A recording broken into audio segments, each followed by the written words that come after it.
Bonsoir à toutes, bonsoir à tous. Merci d'être là pour cette dernière rencontre du cycle « Nous et les autres animaux ». Ce cycle a été conçu en partenariat avec le Muséum d'histoire naturelle, Reporter et la Cité des sciences et de l'industrie. Il a surtout été conçu avec les très bons conseils de Sabrina Krief, qui est présente avec nous ce soir dans la salle. Sabrina Krief est professeure au Muséum d'histoire naturelle et elle est primatologue. Elle est aussi déléguée à l'éthique du Muséum d'histoire naturelle.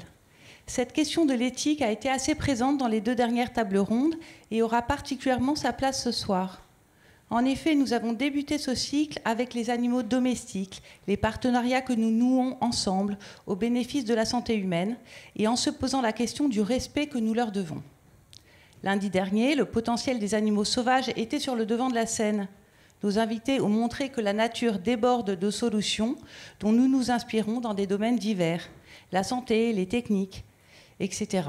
Là encore, la question éthique s'est posée. Ce soir, le débat va porter sur la conciliation des droits des animaux et de l'environnement avec 3 invités, Gilles Boeuf, Émilie Dardenne et par la magie de l'écran, Nadia Belaïdi qui va apparaître bientôt. Je vais laisser Alexandra Delbo, qui est reporter et journaliste scientifique à France Culture, vous présenter nos invités et animer cette table ronde. Je voulais vous rappeler que cette soirée est enregistrée, filmée et diffusée en direct. Ceux qui nous regardent sur leur écran pourront poser leurs questions dans le fil des commentaires. Je vous remercie et je vous souhaite une très bonne soirée.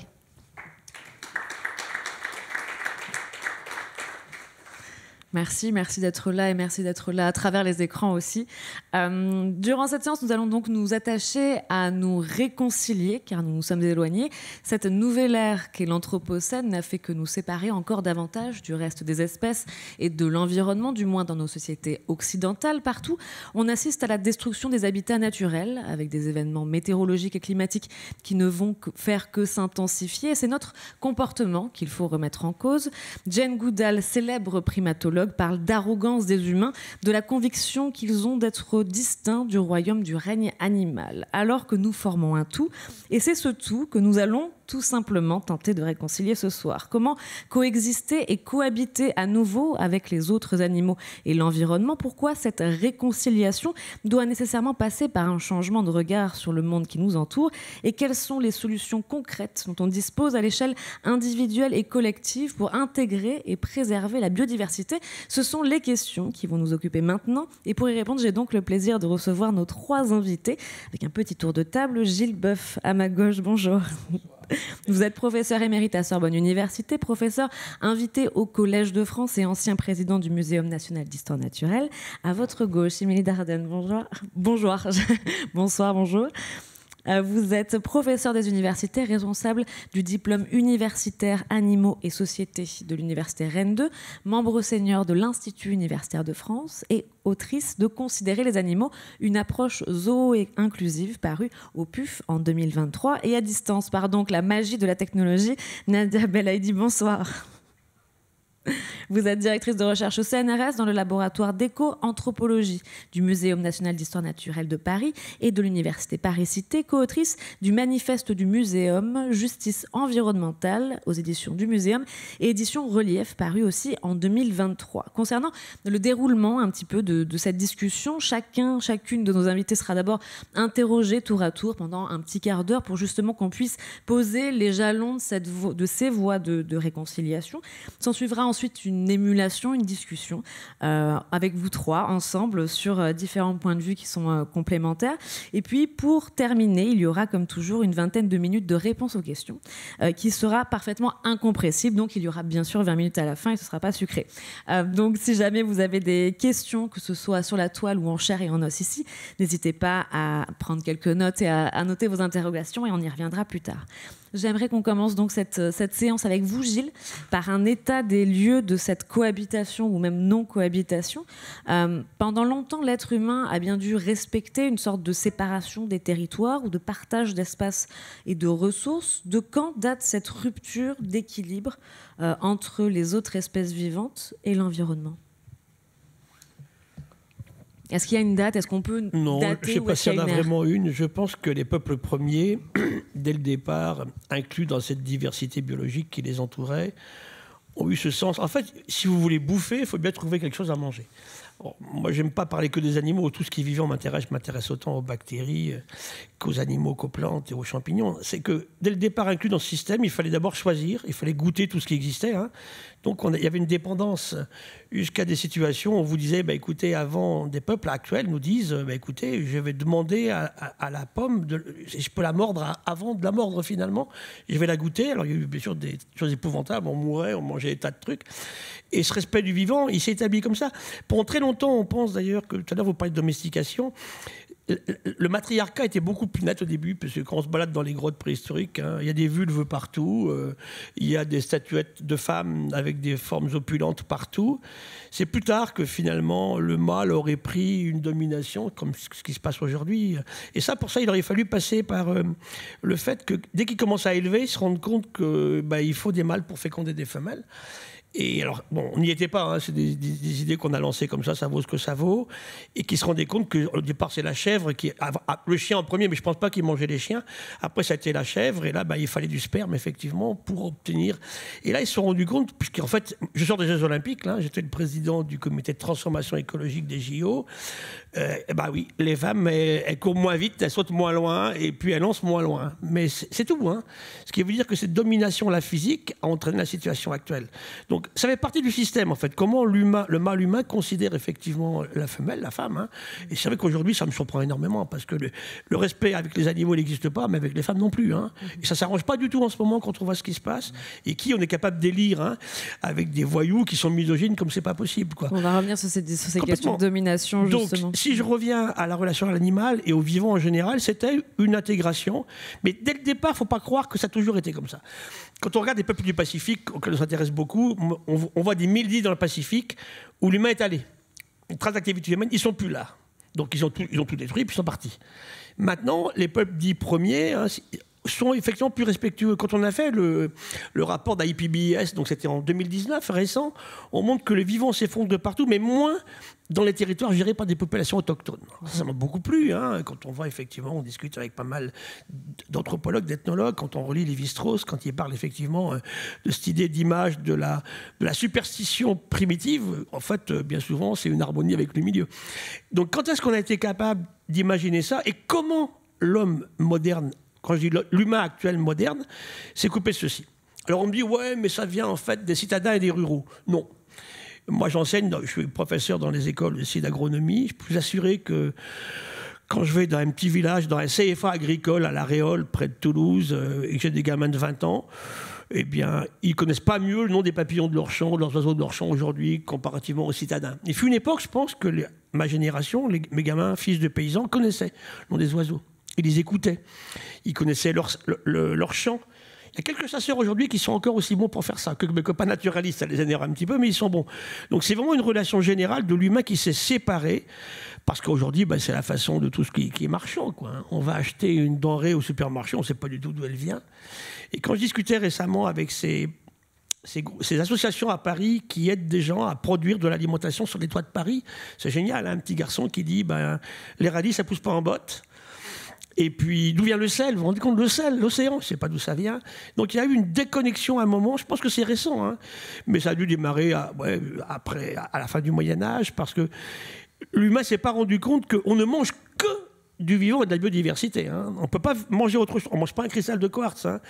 Et puis, on ne coopère qu'avec ça. Tout à l'heure, on parlera un petit peu du système des microbiotes qui sont absolument essentiels, quoi.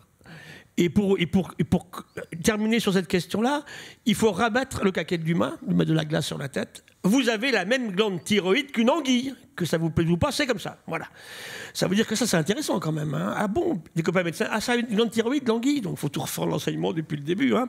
Oui, parce que dans l'évolution, effectivement, le système vivant a testé un tas de choses possibles et imaginables, dont on tire parti pour faire la biorespiration que vous évoquiez tout à l'heure. Par contre, on n'est pas que ça, puisque tout à l'heure, notre ami disait, je communique avec vous, on est profondément animaux. Hein. On a une pression osmotique du sang humain à 302 milliosmoles. C'est comme ça depuis la nuit des temps, en fait. Hein. On a un océan, ça, chacun d'entre nous, 3 fois moins salé que le grand frère. Ça, c'est intéressant. On partage 2 tiers d'ADN en commun avec une mouche, avec une banane. Hein. On a 1 tiers d'ADN en commun avec les microalgues du phytoplancton.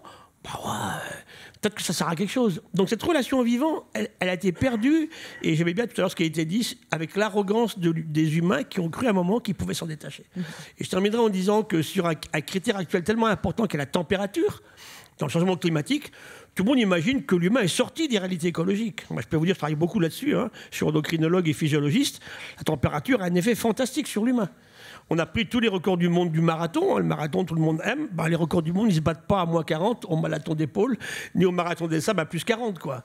Donc l'humain est vraiment dépendant aussi, comme n'importe quelle espèce. Et pourtant, c'est une espèce qui est profondément thermorégulée, hein, comme les oiseaux et les mammifères. Donc revenons à ce que nous sommes, une merveilleuse construction biologique qui se croit avoir échappé au monde animal parce que notre technologie nous a sorti un petit peu de tout ça.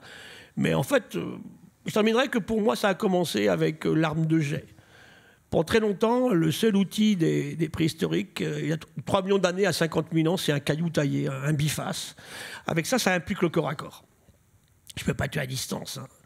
Et l'humain va inventer des systèmes pour tuer à distance. C'est extraordinairement impactant sur le système parce qu'on a une cigogne, allée au musée de Strasbourg, naturalisée, traversée par une flèche. Alors, j'ai demandé à mes copains du musée de l'Homme, là, parce qu'ils savent tout, mes copains là-bas, d'où venait cette flèche. Elle est tchadienne. Ce qui veut dire que cet oiseau a été tiré par une flèche, il a été ensanglanté à un moment, ça lui faisait mal, il ne savait pas d'où ça venait, hein, et il a volé jusqu'à Strasbourg. Et il meurt dans un champ, et on garde l'animal avec sa flèche. C'est ça qui a tout changé. Et là, l'humain a pris cette espèce de sentiment d'arrogance et de domination. C'est tellement plus facile de tuer à distance. Hein. Aujourd'hui, j'appuie sur un bouton, puis je tue 1 million de personnes, effectivement, avec un missile thermonucléaire. Donc, ça renvoie aussi à la séparation, en fait. Complètement. On a oublié ceci. Le corps à corps impliquait autre chose. Hein. On avait la sueur de la proie qu'on tuait. On avait du sang sur les mains. C'était quand même très différent. Et quand je vois aujourd'hui ce qui se passe, effectivement, au niveau des conflits que l'humain déclenche un peu partout, cette invention de l'arme de jet a changé beaucoup de choses. Et puis après, les armes à feu. C'est tout bête. Les armes à feu, au départ, c'était uniquement des jeux hein, de lumière qui viennent de Chine. Et puis on en a fait des armes qui ont tout changé, au niveau des stratégies militaires aussi. L'humain s'est séparé comme ça. Puis après, il a vite compris que ça servait à tuer les collègues aussi. Hein. Puis les féminicides aussi. Hein.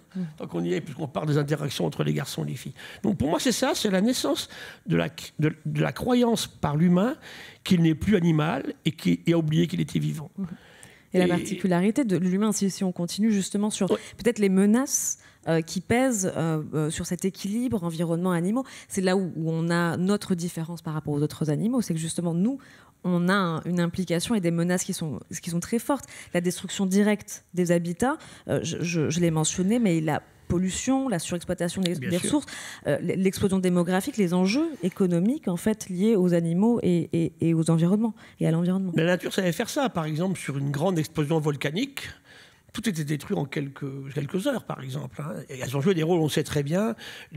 Les impacts de météorites aussi, au moment, ça reste naturel, bien sûr. Hein.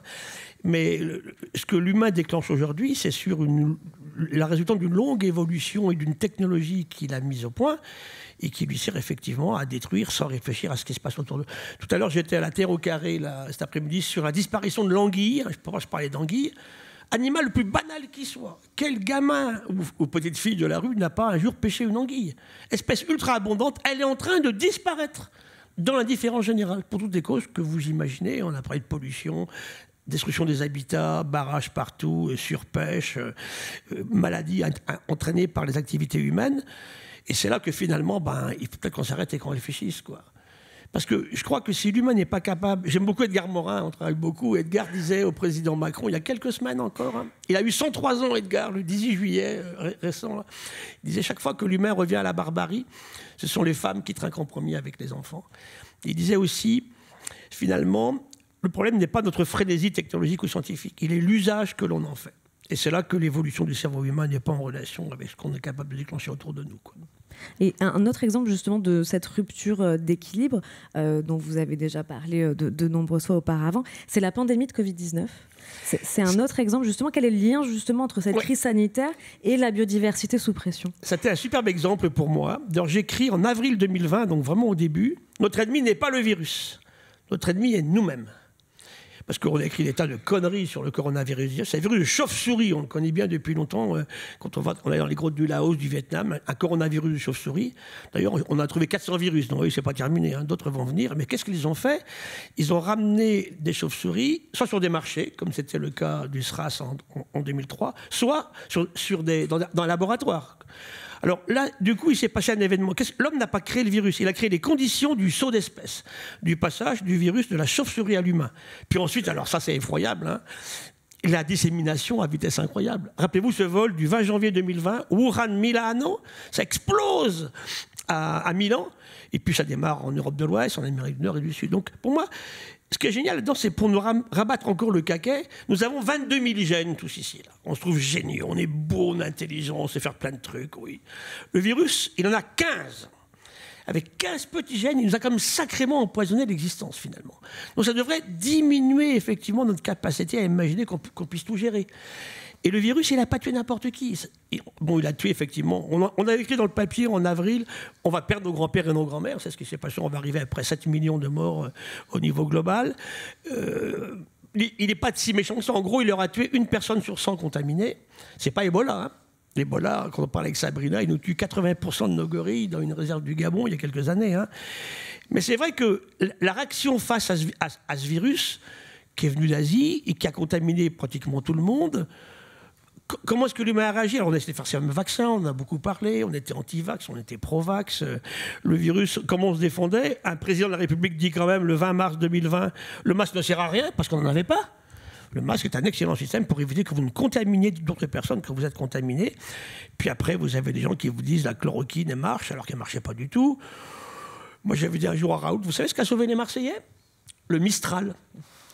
Ce virus a horreur d'un petit ppm de salinité. Donc, pour vous dire que si on met de la science là-dedans et qu'on réfléchit à tout ça, c'est un merveilleux démonstrateur. J'avais écrit « Espérons que ce soit l'électrochoc collectif salutaire dont on a besoin ». Eh bien non. Tu vois, 2 ans après, je me dis « Aïe, aïe, aïe, c'est pas mieux ». Alors, il faut attendre un méchant qui va se passer comment? La moyenne des morts en France, c'est 76 ans. 79, c'est la durée de vie des garçons en France en ce moment. Des femmes, c'est 84,5. Malgré les misères qu'on vous fait, vous vivez plus longtemps. Vous êtes plus résistante au stress et plus résiliente. Donc, tout ça, il faut y réfléchir. Il y a tous des gens qui étaient en hypertension, en diabète de type 2, en obésité. On me dit que les Nord-Américains sont morts pas parce qu'ils étaient noirs, parce que c'était des pauvres qui étaient obèses. Et ça, c'est très très fort, hein. Et je crois que si on n'est pas capable de réfléchir à nos fragilités auto-déclenchées par nos comportements, il n'y a pas que la malbouffe, mais elle est dedans aussi, hein. La façon de vivre, le stress, bien, on aura du mal effectivement à s'organiser dans le futur. Il faut savoir que les 2 seules fois où l'humanité a régressé en nombre d'humains sur la Terre, hein, c'est pas des guerres et c'est pas le terrorisme, hein. Ce sont des pathologies infectieuses, hein. Il y a eu les grandes pestes de Justinien au début, après l'ère chrétienne, il y a eu après les pestes du Moyen-Âge, et puis le fameux H1N1, ce virus en 1918-19 qui fait peut-être presque 100 millions de morts. À une époque, on n'était pas 1 milliard. Hein. Si le Covid avait tué autant, là, il nous gérait les questions de démographie sur la Terre. Hein. On en perdait 5 milliards, on n'en parlait plus. Donc, encore une fois, et pour ça, pour qu'on réussisse là-dessus, il nous faut de la science. Je vais le crier une seule fois. La science n'est pas une opinion. Elle n'est pas de droite et pas de gauche. Écoutez nos hommes politiques aujourd'hui, hein. La politique, laquelle, et moi je pense que tous les partis politiques, quels qu'ils soient, s'ils ont pour idée de remettre de l'harmonie entre l'humain et sa planète, eh ben, il faut qu'ils fassent de l'écologie scientifique, pas que les écologistes, hein. Il faut aussi absolument que les citoyens s'y mettent. Moi je crois beaucoup aux sciences participatives, au monde associatif qu'on évoquait tout à l'heure. Et puis enfin, les entreprises, parce que dans le monde capitaliste dans lequel on est, on ne verra pas la fin du capitalisme, nous. Hein. Ça, je crois que c'est des utopies complètes. Et malheureusement, il faut faire avec encore. Alors, je suis contre l'antilibéralisme, totalement antilibéralisme, évidemment, qui crée ces différences de richesse, des ultra-pauvres et des ultra-riches. Mais ce qui est clair, c'est qu'aujourd'hui, il y a des entreprises vertueuses, ce n'est pas tous des affreux, hein, qui effectivement doivent s'en mêler. Parce que s'ils ne s'en mêlent pas, on n'ira pas assez vite. Puis il y a un concept aussi qui est assez intéressant que j'aimerais qu'on évoque rapidement pour penser justement la santé autrement. C'est le concept de One Health, justement, qui rassemble, et là on va vers les voies de réconciliation entre humain et environnement. Est-ce que vous pouvez nous décrire un petit peu en quoi ça consiste en fait concrètement? On entend en fait de plus en plus parler. Oui, alors j'aime bien le terme de réconciliation, parce que si on parle de réconciliation, on admet dans ce cas-là qu'on l'a abîmé. Vous savez que la loi de 2016, c'est récupération de la biodiversité et des paysages. Et moi, je tiens beaucoup au mot paysage, parce qu'un paysage, c'est créé par l'humain. Autant des dinosaures, il n'y avait pas de paysage. Il y avait des milieux de vie, mais il n'y avait pas de paysage. Pour qu'il y ait le mot paysage, il faut un paysan. Il faut effectivement un système où l'humain est intervenu. Ouais, ça, c'est super intéressant. Et c'est une merveilleuse lecture de la biodiversité aussi. Donc, One Health, c'est le fait de se rendre compte aujourd'hui, en gros, 3 maladies sur 4 de l'humain aujourd'hui ont été transmises par des animaux, ce qu'on appelle des zoonoses. Il y a à peu près en France 300 maladies nouvelles depuis 1940. Alors, si j'enlève les maladies qui sont liées à la durée de vie, on vit plus longtemps, donc on a des pathologies neurodégénératives qui n'existaient pas, et l'exposition au soleil, les cancers de la peau, tout est lié au changement climatique et puis à l'effondrement du vivant, et avec des vecteurs transportés par ce climat qui change. Moustique tigre, il y en a partout. Il y a 5 ans, il n'y en avait pas du tout. Le premier est apparu dans la région niçoise il y a une dizaine d'années. Alors, il vient de Thaïlande. Et puis, on me dit, mais comment il se maintient? Écoutez, les pics de chaleur qu'on a en ce moment en France, plus des précipitations incroyables, c'est le climat de la Thaïlande. Et le moustique s'est installé. Donc, c'est là que One Health, c'est ça. C'est de regarder effectivement les relations entre la pathologie des animaux. Alors là, on va revenir aux domestiques, parce qu'on les connaît mieux. Mais aujourd'hui, les oiseaux, on les regarde beaucoup en ce moment en Nouvelle-Aquitaine, parce qu'ils sont vecteurs, effectivement, de virus de grippe aviaire qui ont tué les fous de bassin récemment, par exemple, en Bretagne.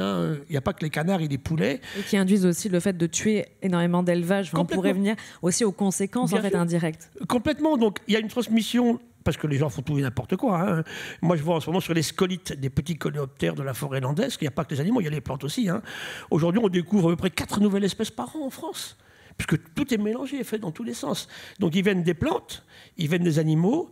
Et puis aujourd'hui, je vois le West Nile. On a des cas de West Nile en ce moment en Saintonge, qui contaminent les humains et les chevaux.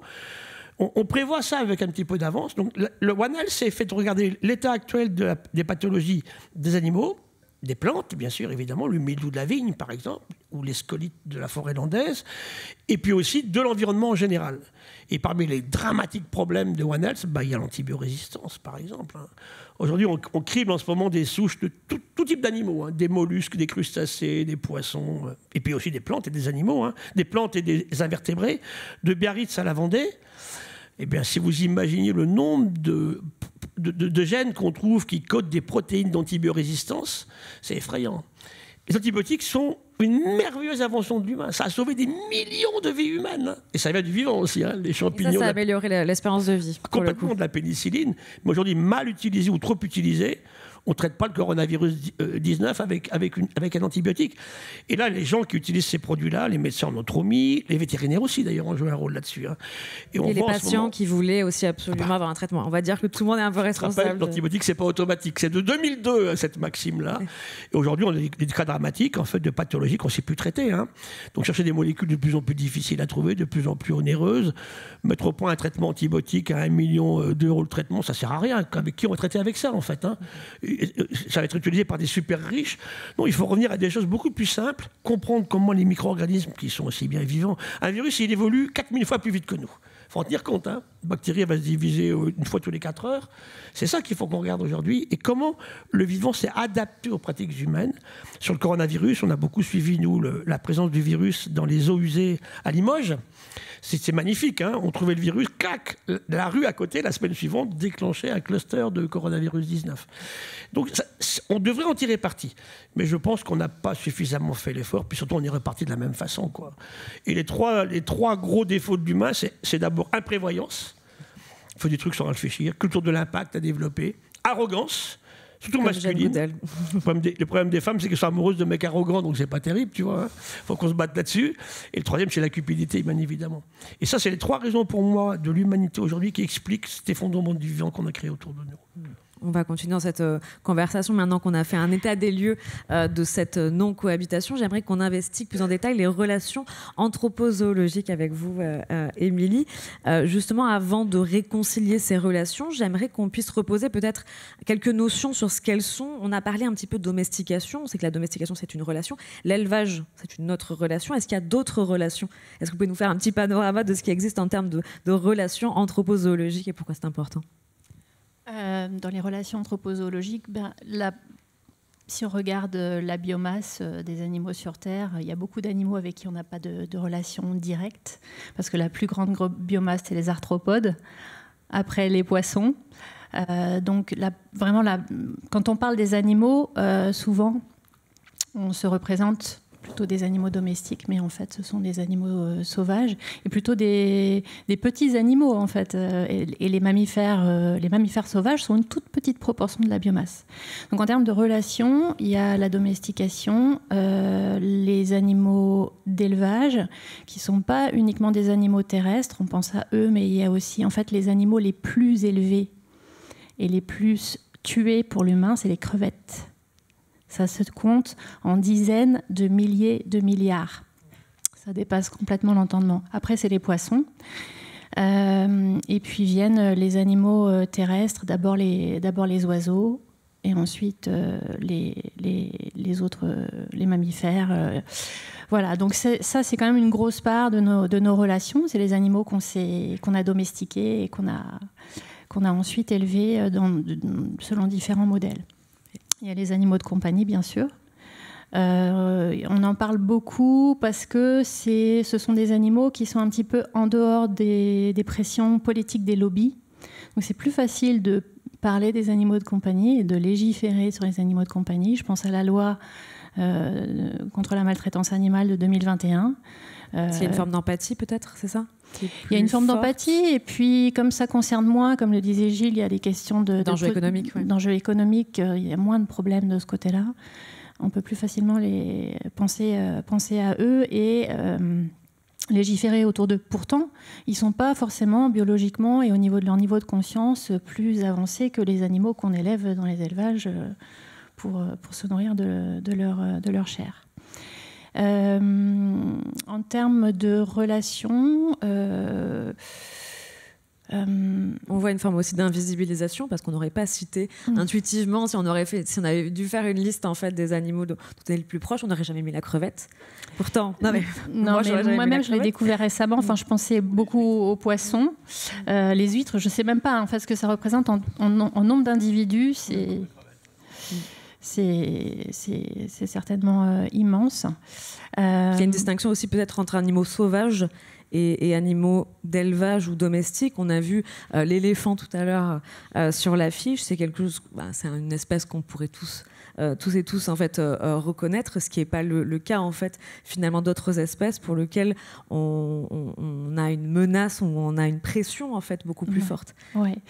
Quand on parle des animaux sauvages, on pense beaucoup à certains animaux emblématiques.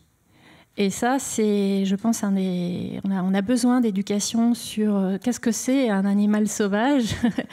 Il y en a des dizaines, je ne sais pas combien d'espèces il y a, Gilles pourra mieux le dire que moi, mais c'est 1 million, il a dit, il a soufflé. Voilà. Et quand on parle des animaux sauvages, on pense en fait à une dizaine d'espèces emblématiques, dont l'éléphant. Moi, j'ai rien contre les éléphants, mais j'ai aussi envie qu'on parle de tous les autres, y compris des petits animaux. Il y en a dans cette pièce, des petits animaux. Alors, on est beaucoup d'humains, mais il y a aussi plein d'autres petits animaux qui sont pas, qu'on ne perçoit pas. Donc, déjà, la première chose quand on parle des animaux, c'est déjà de dire que nous-mêmes, nous sommes biologiquement des animaux. Donc, en fait, en général, quand on parle des animaux, on parle des animaux non humains. Ça peut faire du bien de le remettre systématiquement sur le tapis, justement pour ne pas dire nous, on est une espèce à part. Oui, bien sûr, on est une espèce à part, mais toutes les espèces sont à part. Toutes les espèces ont des capacités particulières et des relations particulières au monde, une individualité, etc. Il y a une forme de déni, en fait. C'est ce que vous avez repris aussi dans votre ouvrage, un terme que j'emprunte aussi à un autre célèbre primatologue, Franz de Waal, qui appelle ça l'anthropodénie. Donc, il y a aussi ce fait d'avoir un déni de reconnaissance des similitudes, en fait, entre nous et les autres espèces. Et ça nous sert, en fait, aussi indirectement à faire cette pression, ça nous éloigne en fait, ça segmente encore et ça participe à cette non-cohabitation finalement. Tout à fait. Donc le concept d'anthropodénie qui a été théorisé par Franz de Waal, c'est un concept c'est un double déni, c'est-à-dire c'est un déni de l'espèce humaine des capacités qu'elle partage avec les autres animaux et c'est un déni des similitudes qu'on partage avec les autres animaux. Donc ça nous sépare. Et c'est la première étape de la logique de domination. Là, je pense à la façon dont c'est présenté par l'écoféministe Karen Warren, qui dit que la logique de domination sur la nature, on ne parle pas spécifiquement des animaux, mais la domination sur la nature ou sur les femmes ou sur les animaux, enfin, c'est d'abord de se séparer. On se distingue et on se sépare et on se rend étanche. C'est ce qu'on a fait avec la philosophie à partir de Descartes, etc. En disant, nous, on a une raison, on a une arme, donc on se sépare. Et la deuxième opération dans la logique de domination, c'est la hiérarchisation. Et on retrouve ça aussi dans l'anthropodénie. C'est-à-dire que c'est en se séparant et en se hiérarchisant qu'on peut dire, non, nous sommes différents, nous sommes complètement séparés, et en plus, nous sommes au-dessus. Et à partir de là, voilà. Donc ça s'applique aux relations genrées, ça s'applique aux relations avec le vivant, avec les autres animaux, entre les groupes racisés, etc. Et c'est justement grâce à ça que vous avez voulu développer notamment la notion de zoo-inclusivité. On voit une inclusivité, on parle beaucoup d'inclusivité des femmes, du genre, des personnes non valides, on parle de tout ça. La zoo-inclusivité, c'est le même concept, justement, sur quoi ça repose? Oui, je propose en fait d'appliquer l'inclusivité aux autres animaux parce qu'il me semblait que les approches contemporaines avec les animaux, le bien-être animal, l'antispécisme, le véganisme, n'étaient pas forcément tout en mesure de nous aider à avancer sur... on a envie que ça change. Et surtout, je partais du constat qu'il y a un fossé énorme entre ce qu'on dit vouloir faire et ce qu'on fait. Et c'est vrai aussi pour la question environnementale, c'est-à-dire... en France, la plupart des gens ont envie que ça se passe... La grande majorité des gens veulent que ça se passe mieux pour les animaux et veulent que ça se passe mieux pour l'environnement. Mais quand il s'agit ensuite de pratiquer au quotidien cette transition, c'est beaucoup plus difficile. Donc je me suis dit, en partant de ce fossé entre les deux, qu'est-ce qu'on peut proposer ? Essayer de... Enfin, c'est un changement culturel, en fait, que je propose avec la zoo-inclusivité. Pour essayer d'avancer sur la considération des autres animaux. Donc c'est considérer les animaux à la fois... considérer, ça veut dire deux choses. Ça veut dire voir et ça veut dire tenir en estime. Donc à la fois considérer, voir qu'ils sont là, même quand on se promène à Paris, il y a des animaux partout, et agir en prenant en compte leurs intérêts. Donc c'est cette idée-là, ça prend en compte l'acceptabilité, parce que je pense qu'on ne pourra pas avancer si on ne considère pas les questions d'acceptabilité. Et ça propose aussi un chemin graduel, c'est-à-dire qu'on peut faire des choses pour les animaux non humains de plein de façons différentes en tant qu'individu. Tout à l'heure, Gilles parlait des entreprises. Ça, c'est quelque chose qui est, je trouve, assez peu abordé par les animalistes contemporains et contemporaines. C'est qu'est-ce qu'on peut faire au niveau des entreprises pour améliorer les choses. Qu'est-ce qu'on peut focaliser au niveau individuel, c'est ça que vous voulez dire habituellement? C'est soit au niveau micro et individuel, soit au niveau macro, au niveau sociétal. Il n'y a pas d'entre-deux sur Mais les entre-deux sont peu considérés. Et les entre-deux sont pourtant nombreux. Il y a les entreprises, il y a le niveau des villes. Collectivités. On voit qu'au niveau des villes, sur la question animale, en tout cas, ça bouge depuis 2017, à peu près, depuis les municipales de 2017. On a des élus à la condition animale, ce qu'on n'avait pas avant. Enfin, c'est assez récent. Il y a le niveau des communautés aussi, une école, une université. On a des moyens d'agir à ce niveau-là pour faire mieux. Et comment on devient justement zoo-inclusif ou zoo-inclusive si on devait avoir justement au niveau individuel, politique, local, pédagogique ou autre, est-ce que vous avez des exemples de ce qu'on peut faire en fait à différents niveaux? Individuellement, être zoo-inclusif ou zoo-inclusif, ça peut être modifier sa façon de s'alimenter, aller bien sûr vers une alimentation végétale, et là on peut faire le pont entre la question animale, puisque bien sûr rendre son alimentation plus végétale, ça aide les animaux, parce que ça réduit le nombre d'animaux qui sont élevés, notamment de façon industrielle intensive. Mais ça fait le lien aussi avec les questions environnementales, parce que au niveau des émissions de gaz à effet de serre, le pourcentage au niveau mondial, c'est à peu près 12% des gaz à effet de serre qui sont dus à l'élevage. Donc en végétalisant son alimentation, on agit aussi sur ce niveau-là.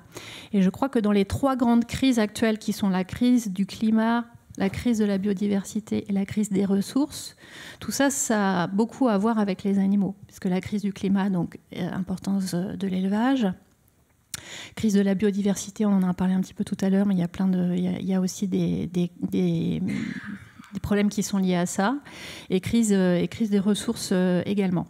Donc être zoo-inclusif ou zoo-inclusif, ça peut être l'alimentation, ça peut être une façon de jardiner en fait, même si on n'a pas un jardin, si on a un petit balcon, mettre des plantes mellifères pour attirer certains types d'insectes. Ça peut être des toutes petites choses. Et il n'y a pas forcément besoin de tout changer d'un coup. C'est aussi pour ça que je voulais proposer une approche qui puisse être graduelle.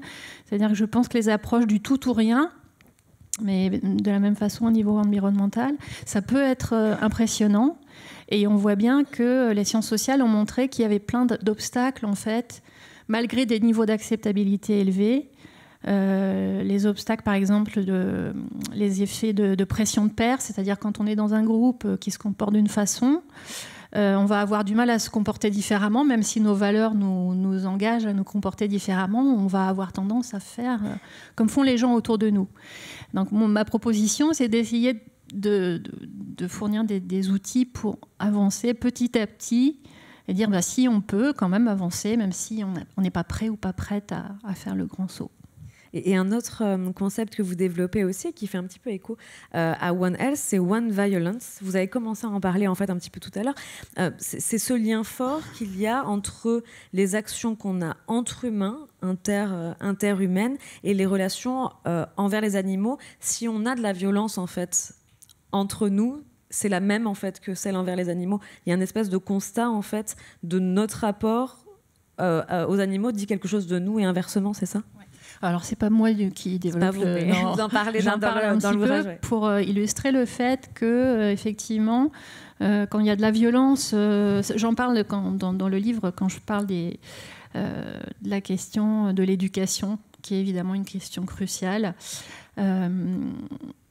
Quand on repère de la maltraitance envers les animaux chez un enfant ou un adolescent, ça a été montré par des études et même des méta-analyses, c'est souvent c'est un facteur prédictif pour de la violence envers les humains à l'âge adulte.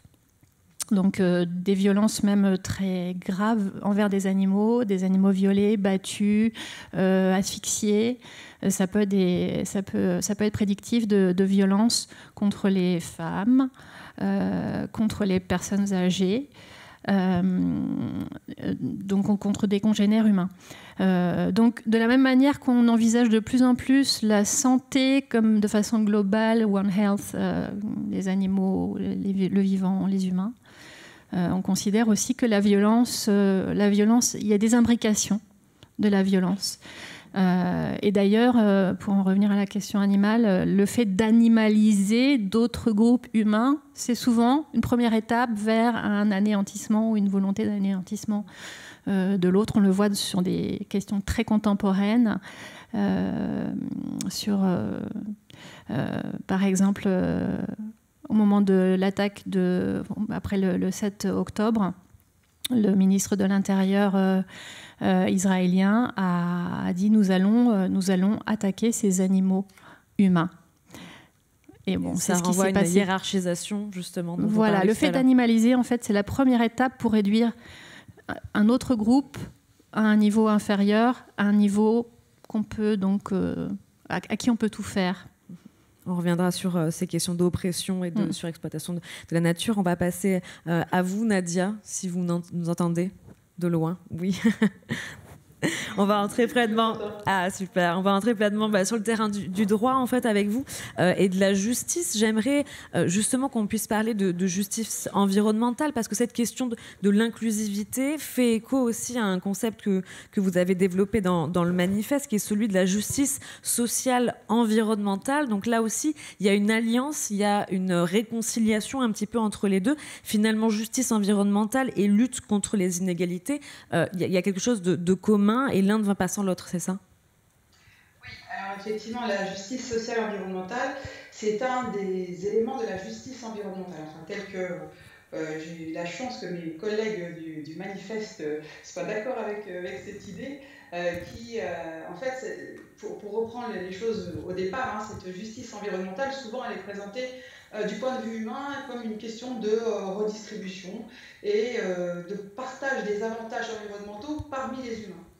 Sauf que si finalement il n'y a pas de justice écologique, c'est-à-dire que si d'abord il n'y a pas de partage avec la nature, en réalité il n'y a pas grand-chose à partager après avec les humains. Donc cette justice sociale environnementale, c'est effectivement le pendant, je vais dire humain, mais qui est un tout de cette justice environnementale qui ici ne dissimule pas que pour avoir justice environnementale, il faut d'abord avoir justice écologique. Il faut d'abord envisager que la nature, je ne vais pas dire la nature parce que c'est situé la nature, c'est un construit social. Donc le vivant a besoin des écosystèmes, a besoin que le vivant soit vivant pour que le vivant puisse continuer à vivre. C'est beaucoup de vivant tout ça, mais c'est bien ça l'idée. Et derrière ça, les humains effectivement peuvent ensuite parler d'inégalité, envisager qu'on parlait de domination entre les femmes, envers les hommes-femmes, mais il y a aussi des dominations racialisées. La justice environnementale, elle vient d'une question qui s'appelle le racisme environnemental, qui est un mouvement aux États-Unis où on s'est rendu compte que les populations noires étaient très souvent à côté de leur habitat. C'est là qu'on mettait les déchetteries, c'est là qu'on construisait des industries polluantes, etc. Parce que finalement, ces populations noires et pauvres, souvent, elles avaient moins de valeur, étaient moins considérées, hommes ou femmes, que des populations blanches. Donc ici, toute cette articulation, pour moi, la justice environnementale, c'est la somme des injustices, quelque part. C'est vraiment considérer l'autre pour ce qu'il est, pour ce qu'il subit, et essayer de remettre des choses ensemble. Donc on est déjà sur la question de la réconciliation. Et quelles sont un peu les spécificités du droit environnemental? On pense que c'est peut-être potentiellement relativement récent. Quelle a été peut-être son histoire en 2 mots et de la façon dont elle a évolué? Parce que je sais que vous êtes plutôt pour une refonte, donc c'est qu'il y a quelque chose à refaire, mais avant de refaire, il faut faire. Et donc du coup, d'où on part en fait avec cette question-là? La question du droit de l'environnement, c'est très vieux en fait. Si on prend les bases, les historiens du droit en parleraient bien mieux que moi. Mais en fait, on est toutes sur une logique d'abord de gestion des pollutions et nuisances. Gilles parlait du Moyen Âge tout à l'heure. Là, on est là-dedans. On est là-dessus essayer de effectivement sortir de l'insalubrité pour éviter les maladies. Ça part un peu de là. Et après, on s'est rendu compte dans les années 60 aux États-Unis que c'est par exemple notamment les travaux et le livre de Rachel Carson, donc Le Printemps silencieux. On revient sur les pesticides. Donc les pesticides qui tuent les petits animaux dont se nourrissent les oiseaux, et donc plus d'oiseaux, un printemps silencieux. Donc c'est toute cette chaîne-là où on se rend compte finalement que les activités humaines produisent des conséquences peut-être au départ, effectivement, les pesticides, c'était pour essayer de maintenir un niveau d'agriculture, pour nourrir les gens, etc. Mais à force, eh bien, ça a tué le reste de la biodiversité et finalement, ça mettait en péril ce tout. Moi, j'aime beaucoup ce terme, le tout, on y reviendra, mais que vous avez cité tout à l'heure. Pour moi, c'est très significatif, cette question de tout. Et donc, commence cette idée d'un droit de l'environnement, donc aux États-Unis, avec l'EPA, donc le premier programme de l'administration américaine qui met en place donc, un premier ministère de l'environnement. Et donc, les choses vont avancer. Alors, vous me direz, ça avance pas très vite. C'est vrai, ça n'avance pas très vite. Donc là, on parle de grandes conventions internationales. Hein, on sort là du sommet sur le climat. Avant, on a eu le sommet sur la biodiversité. Bon, bah oui, ce sont des conventions qui datent des années 90, qui sont négociées donc pour le climat tous les ans, pour la biodiversité tous les 2 ans. On a l'impression qu'il ne se passe pas grand-chose. Alors, je ne dirais pas qu'il ne se passe pas grand-chose. En fait, il se passe énormément de choses. Juste, ça ne va pas assez vite, c'est vrai. Mais si tout ça, ça n'existait pas, en réalité, on n'en parlerait pas là. Là, on ne serait pas en train de parler des activités, des comportements humains qui portent atteinte à la nature, qui portent atteinte à la biodiversité, qui mettent en péril les cycles écologiques et à se demander comment on pourrait changer de comportement. Alors après, avec évidemment tout plein de questionnements, avec tout plein de choses qui vont pas assez vite et sont mal posées. Parce que quand on est dans les négociations internationales, on se demande des fois si on parle vraiment d'environnement. Mais bon. On sort justement de la COP 16, si on peut faire un point justement sur celle-ci, parce qu'on sort, on re-rentre, enfin il y en a plusieurs qui sont en parallèle.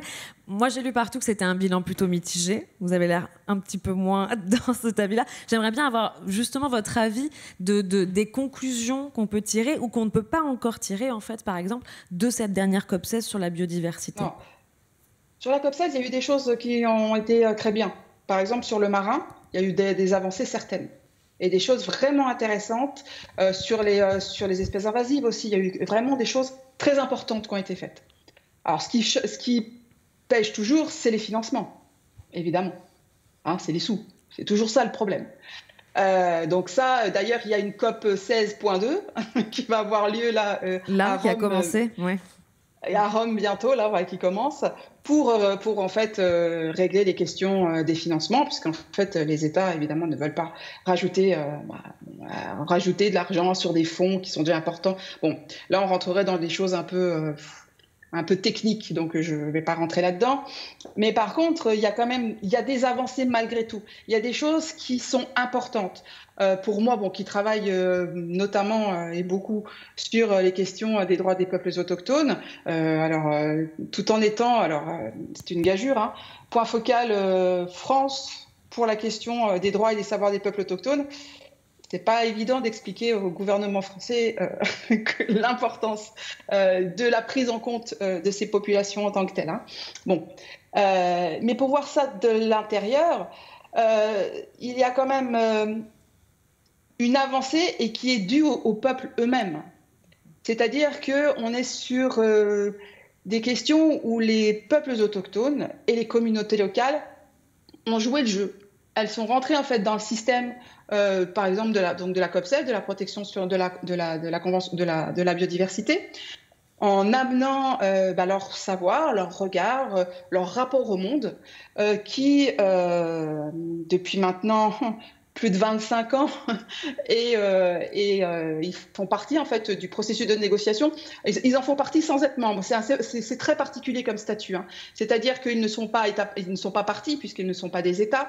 Et pour autant, ils font partie de la négociation, c'est-à-dire qu'on tend à prendre en considération leur savoir, leur connaissance sur la conservation.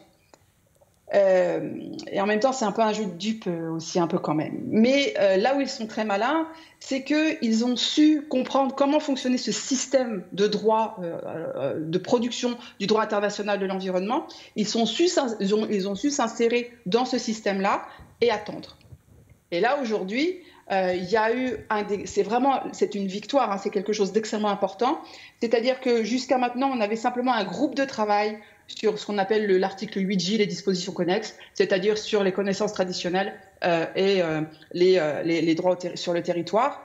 Et aujourd'hui, on a un organe subsidiaire. Ça veut dire que les peuples autochtones et les communautés locales sont partie prenante à part entière et pas seulement un groupe de travail, mais vraiment un organe de la Convention sur la diversité biologique. Ça veut donc dire qu'ici, on peut l'espérer, les savoirs traditionnels vont réellement être embarqués, pas seulement pris en compte, c'est très différent, pris en compte et pris en charge dans les processus de conservation de la biodiversité. C'est-à-dire avec l'idée que peut-être il y aurait un changement de logique, un changement, un changement dans la manière de concevoir la conservation de la biodiversité. Et alors, ça paraît pas grand-chose parce qu'on a l'organe, on n'a pas encore de financement et on n'a pas de programme. Bon, ça va venir.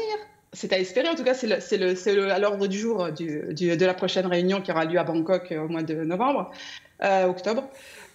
Mais c'est vraiment une avancée par petits pas, mais il se passe des choses. Donc, il ne faut pas tout jeter d'un seul coup, quoi. Il y a des choses malgré tout, et il faut essayer de rester positif et de regarder ce qui peut être intéressant, quoi, et ce qui peut peut-être aller dans le bon sens. Et en termes de solutions, à côté de ces savoirs autochtones, est-ce qu'il y a des questions aussi de prendre en compte les entités du vivant en tant que telles? Par exemple, je pense à un article d'un juriste qui s'appelle Christopher Stone de 72. Les arbres doivent-ils pouvoir plaider qui, donc maintenant, ça a plus de 50 ans, il faut le dire. Mais justement, est-ce que c'est quelque chose qui est encore une question actuelle sur laquelle on réfléchit? Oui, alors c'est même très très à la mode en réalité. Hein. Christopher Stone avait le grand avantage, c'est qu'il était, comment je vais dire ça? J'allais dire la naïveté de la nouveauté quelque part. C'est-à-dire que pour lui, poser cette question-là, est-ce que les arbres peuvent plaider en justice? C'était est-ce que finalement, c'est un système de représentation, hein, est-ce que représenter les arbres en justice ne permettrait pas aux juges de comprendre que le vivant est important et du coup transformer le regard du juge même sur la prise en compte du vivant. Hein, juste pour remettre en place les choses, c'était en fait des séquoias centenaires qui devaient être rasés par Disney pour faire une station de ski. Voilà. Donc la question c'était de savoir est-ce que finalement la station de ski de Disney, elle vaut plus que ces séquoias qui sont là depuis des temps immémoriaux. Et donc l'idée c'était de dire amener les arbres à plaider en justice, donc représenter les arbres et montrer leur valeur intrinsèque au-delà simplement d'une station de ski peut-être éphémère et peut-être quelle est l'utilité par rapport, comment on jauge les choses, quoi. Qu'est-ce qui a plus de valeur? C'est ce paysage, comme dirait Gilles, ou ces entités, cette valeur de la nature ou la station de ski. Et Christopher Stone avait une vision plutôt de pédagogique ici. C'était ça son idée. Aujourd'hui, les choses ont changé. On prend effectivement la question des droits de la nature pour essayer effectivement de les protéger, mais il y a plusieurs manières de faire. Ça vient aussi, ces droits de la nature, des droits culturels en fait des populations autochtones, et en fait c'est une déformation. Hein. On parlait de domination. Pour moi, ça c'est un vrai problème. C'est que on trouve dans les constitutions andines, donc Bolivie, Équateur, etc., où la Pachamama, donc qui a des droits, etc. Mais ça, droit, c'est le mot occidental. C'est pas ça. L'idée, c'est pas que la nature a des droits. Enfin, c'est même pas qu'elle en a pas d'ailleurs. C'est qu'elle est tout simplement. On vit dedans avec la nature, donc elle est. On ne lui reconnaît pas des droits. Elle est parce que nous sommes, ou nous sommes. C'est plutôt nous sommes parce qu'elle est. Donc c'est cette interaction, ce jeu qui fait que, cette articulation qui fait que de toute façon, on ne peut pas exister sans elle. Donc dire droit, ça c'est le mot occidental qui place le mot droit. Donc les autochtones vont jouer sur ce mot-là parce que ça leur permet d'être entendus, d'être écoutés, etc. Mais c'est pas le bon terme en réalité. Comme sacré, c'est pas le bon terme. Comme esprit, c'est pas le bon terme. Ça, c'est nous qui allons plaquer ces mots-là sur une représentation du monde. Allez, je vais lâcher le mot sur des ontologies, ça y est, qui ne sont pas les nôtres. Donc, on essaie de les prendre en compte, si ce n'est en charge, encore une fois, c'est pas la même chose, mais dans un vocabulaire qui, en fait, dénature la relation. Et un autre terme aussi qui est souvent utilisé en ce moment et qui est peut-être à la mode, c'est celui d'écocide. Il y a peut-être cet enjeu de punition derrière le droit, les devoirs. En fait, comment est-ce que vous voyez ça et comment vous voyez ce terme et cette action? La notion d'écocide est extrêmement importante. Là aussi, alors c'est pareil, c'est pas du tout nouveau, l'écocide, ça n'a rien de nouveau. C'est un vieux serpentaire du droit international. Ça date. Alors, on n'utilisait pas forcément le terme d'écocide, mais dès 1947, quand on fait la Convention sur le crime de génocide, ça y est, son nom va m'échapper, pardon. Raphaël Lemkin, pardon, merci. Raphaël Lemkin, qui est donc celui qui a rédigé la trame de la Convention sur le génocide, va placer dans son texte initial l'atteinte à l'environnement, le crime contre l'environnement, comme étant un crime contre l'humanité. Alors, pour revenir aussi sur la question d'humanité, l'humanité, c'est pas seulement la somme des êtres humains. L'humanité, c'est ce tout qui fait que l'humain est en capacité de se penser lui et les autres, lui en articulation avec le reste. Et donc, ce que Lemkin voulait placer dans sa convention sur le crime de génocide, c'était à la fois les génocides tels qu'on les reconnaît aujourd'hui et qui sont une réaction au post-1945, mais il voulait aussi mettre en avant le fait que l'atteinte à l'environnement, l'atteinte au milieu, c'est une atteinte aux populations. Et que c'est une atteinte à la fois géographique et temporelle. Bon, ça n'a pas été retenu en 1947, donc après, ça a été discuté au niveau international. Bon, je vous passe les détails, parce qu'en fait, il y a plusieurs vagues. Pour revenir en force dans les années 90, avec une avocate qui s'appelle Polly Higgins, qui a donc essayé il y a une campagne en fait pour inscrire le crime d'écocide comme 5e crime contre la paix et la sécurité de l'humanité. Les 4 autres crimes, c'est le génocide, le crime contre l'humanité, le crime d'agression et le crime de guerre. Et donc le crime de génocide, l'atteinte grave à l'environnement, serait ce 5e crime contre la paix et la sécurité de l'humanité en temps de guerre comme en temps de paix. Donc reconnaître ici que l'atteinte au milieu, aux écosystèmes, l'atteinte grave, porte atteinte à l'ensemble. Et que donc l'humain, comme le reste du vivant, est dépendant de ces écosystèmes et dépendant de cette nature. J'aimerais qu'on commence un petit peu notre discussion en fait maintenant à 3. Il y a plusieurs choses qu'on a évoquées en fait finalement un petit peu séparément, et puis j'aimerais vous entendre à nouveau un petit peu sur les 3 sur ça. C'est le concept peut-être de domination. On a commencé à parler justement de domination semblable, de surexploitation de la nature, peut-être même de système de production et de consommation. Est-ce qu'il faut commencer à remettre en cause en fait tous nos systèmes sur lesquels on est basé, nous, société occidentale, je le dis bien ici, pour repenser un petit peu et réconcilier en fait vivant, si on l'appelle comme ça, donc animaux et environnement. Émilie, si vous voulez commencer. Est-ce qu'il faudrait commencer à le remettre en cause ? Est-ce qu'il faut une nécessaire remise en cause ? En fait, si sans ça, on ne pourrait pas en fait s'en sortir. Ouais. Alors, si on repart sur la logique de domination, comme elle a été théorisée par Karen Warren, d'abord on se distingue et ensuite on hiérarchise.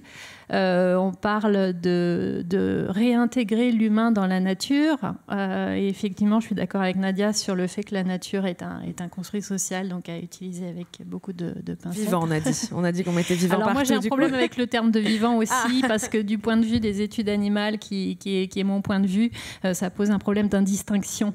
Quand on met tous les vivants dans la même enveloppe, on ne sait plus vraiment de quoi il s'agit. On voit que la sémantique est compliquée sur cette question. La sémantique est compliquée. Donc juste une petite parenthèse sur la sémantique, pourquoi c'est important de mon point de vue de différencier les animaux non humains du reste du vivant, parce qu'ils sont sentients, c'est-à-dire qu'ils combinent un niveau de conscience et de sensibilité, ce qui n'est pas le cas des végétaux, ce qui n'est pas le cas des écosystèmes. En fait, si on regarde les différentes façons, pour reprendre le terme d'ontologie un peu de Nadia, ou en tout cas le terme de valeur que Nadia a utilisé, qui est très important aussi pour comprendre, c'est à quoi on accorde de la valeur. On ne parle pas de la même chose quand on parle des animaux non humains ou des écosystèmes ou du vivant. Mais on a des adversaires communs. surtout notre grand adversaire commun, c'est l'anthropocentrisme hégémonique. Ça fait deux mots un petit peu conceptuels, anthropocentrisme, hégémonique. Pourquoi j'ajoute voilà, pourquoi je dis hégémonique? Parce que l'anthropocentrisme tout seul, c'est pas forcément un problème, c'est notre point de vue. On est des humains, on a un point de vue sur le monde qui est lié à notre espèce. C'est quand ça se transforme en idéologie et en domination que ça devient un problème. Donc pour déconstruire cette domination, il faut non seulement rapatrier l'humain dans le reste du vivant, mais il faut aussi revoir la hiérarchisation, c'est-à-dire il faut à la fois rassembler et arrêter de hiérarchiser, parce que sinon la logique de domination elle est double, c'est-à-dire qu'on se sépare et on se hiérarchise. Il faut ramener les deux, c'est-à-dire qu'il faut ramener l'humain dans le reste, mais il faut aussi rehausser le reste, c'est-à-dire qu'il faut aussi accorder de la valeur au reste. Et peut-être en commençant par les animaux non humains, parce que eux, ils sont déjà, en termes de valeur, ils sont dotés de niveaux de conscience et de sensibilité. Donc ce qu'on appelle maintenant la sentience, qui commence à être un mot un petit peu connu, et je pense qu'il serait important de bien l'utiliser, de bien l'identifier pour savoir comment on distingue en fait les vivants à l'intérieur de la poche du vivant. Et donc il faut combiner en fait finalement un peu la question de la domination avec celui de l'anthropocentrisme. On va rentrer directement aussi dans l'anthropocentrisme. Gilles, j'aimerais vous entendre un petit peu sur cette question-là, sur la nécessité de changer notre regard en fait finalement aussi sur le vivant, les humains les animaux non humains, pardon. Et puis finalement comment faire pour décentrer un petit peu son regard. On va revenir à ce que nous sommes, mais arrêtons de parler de nature et de vivant. C'est pas la même chose, hein. La biodiversité, c'est la fraction vivante de la nature. Un cristal de quartz, c'est totalement naturel. La marée, c'est naturel. Le vent, c'est naturel. Ça n'a rien à voir avec la vie. C'était là bien avant que la vie n'apparaisse sur la Terre. Ou un volcan qui crache, par exemple. C'est totalement naturel. Mais donc, pour moi, la biodiversité, le vivant, j'aime bien le terme aussi, c'est la fraction vivante de la nature. Voilà. Avec toutes ses caractéristiques, parce que le vivant, on peut dire ce que c'est. Mais moi, je pars des virus et des bactéries. Hein. Il y a des principes propres du vivant en matière d'énergie, de phénomènes d'excrétion, de respiration. C'est assez facile à définir finalement. Sur la domination de l'humain, c'est parce que lui, on l'a dit tout à l'heure, est sorti de ça. Et pour moi, tout système économique actuel qui consiste à permettre le profit en détruisant ce vivant ou en le surexploitant, je suis désolé, on voit le résultat aujourd'hui en fait. Hein. Et ces économies-là, elles sont foutues, c'est terminé, basta. Hein. Et ce que les peuples autochtones ne pratiquent pas, justement, quand on parlait tout à l'heure, avec Émilie. Je vois moi dans des articles de presse comportement animal parce qu'il a tué Attendez, les animaux ne font pas ça. L'humain faisait tas de trucs qu'aucun animal n'a jamais fait de sa vie en fait. Hein. Alors quand je dis que les dauphins mâles sont violeurs, ça ne plaît pas aux étudiants parce que le dauphin il est sympa. Bon, le mâle du dauphin est violeur, c'est comme ça. Donc il faut le dire, hein. C'est pas pour détruire ce qu'est le dauphin. Mais l'humain a des comportements qui sont vraiment animaux. J'aime bien tes comparaisons sur la maltraitance animale et après le fait qu'un enfant qui fasse ça naturellement, c'est inquiétant. Et c'est vrai, on l'a bien démontré. Hein. One violence. Complètement, tout à fait. Puis vis-à-vis des femmes en particulier. Donc c'est vrai qu'on retranscrit des choses qu'on a faites effectivement dans ces modes de vie après, quand on trouve une personne qu'on peut dominer ou mettre sous emprise. Hein. L'emprise, je trouve ça absolument incroyable chez les humains. C'est 90 fois sur 100 quand même une femme sous emprise d'un garçon. Ça existe un petit peu entre la mère et la fille, ça peut exister aussi. Mais pour revenir à ça, c'est cette économie actuelle qui est construite comme ça. Aujourd'hui, on ne peut plus accepter qu'on puisse permettre du profit en faisant cela, en fait. Et vis-à-vis des populations autochtones, tout à l'heure, je ne vais pas aller jusqu'au bout, quand l'humain débarque sur ces îles là, et qui détruit tout, il n'y a pas de conscience environnementale. Hein.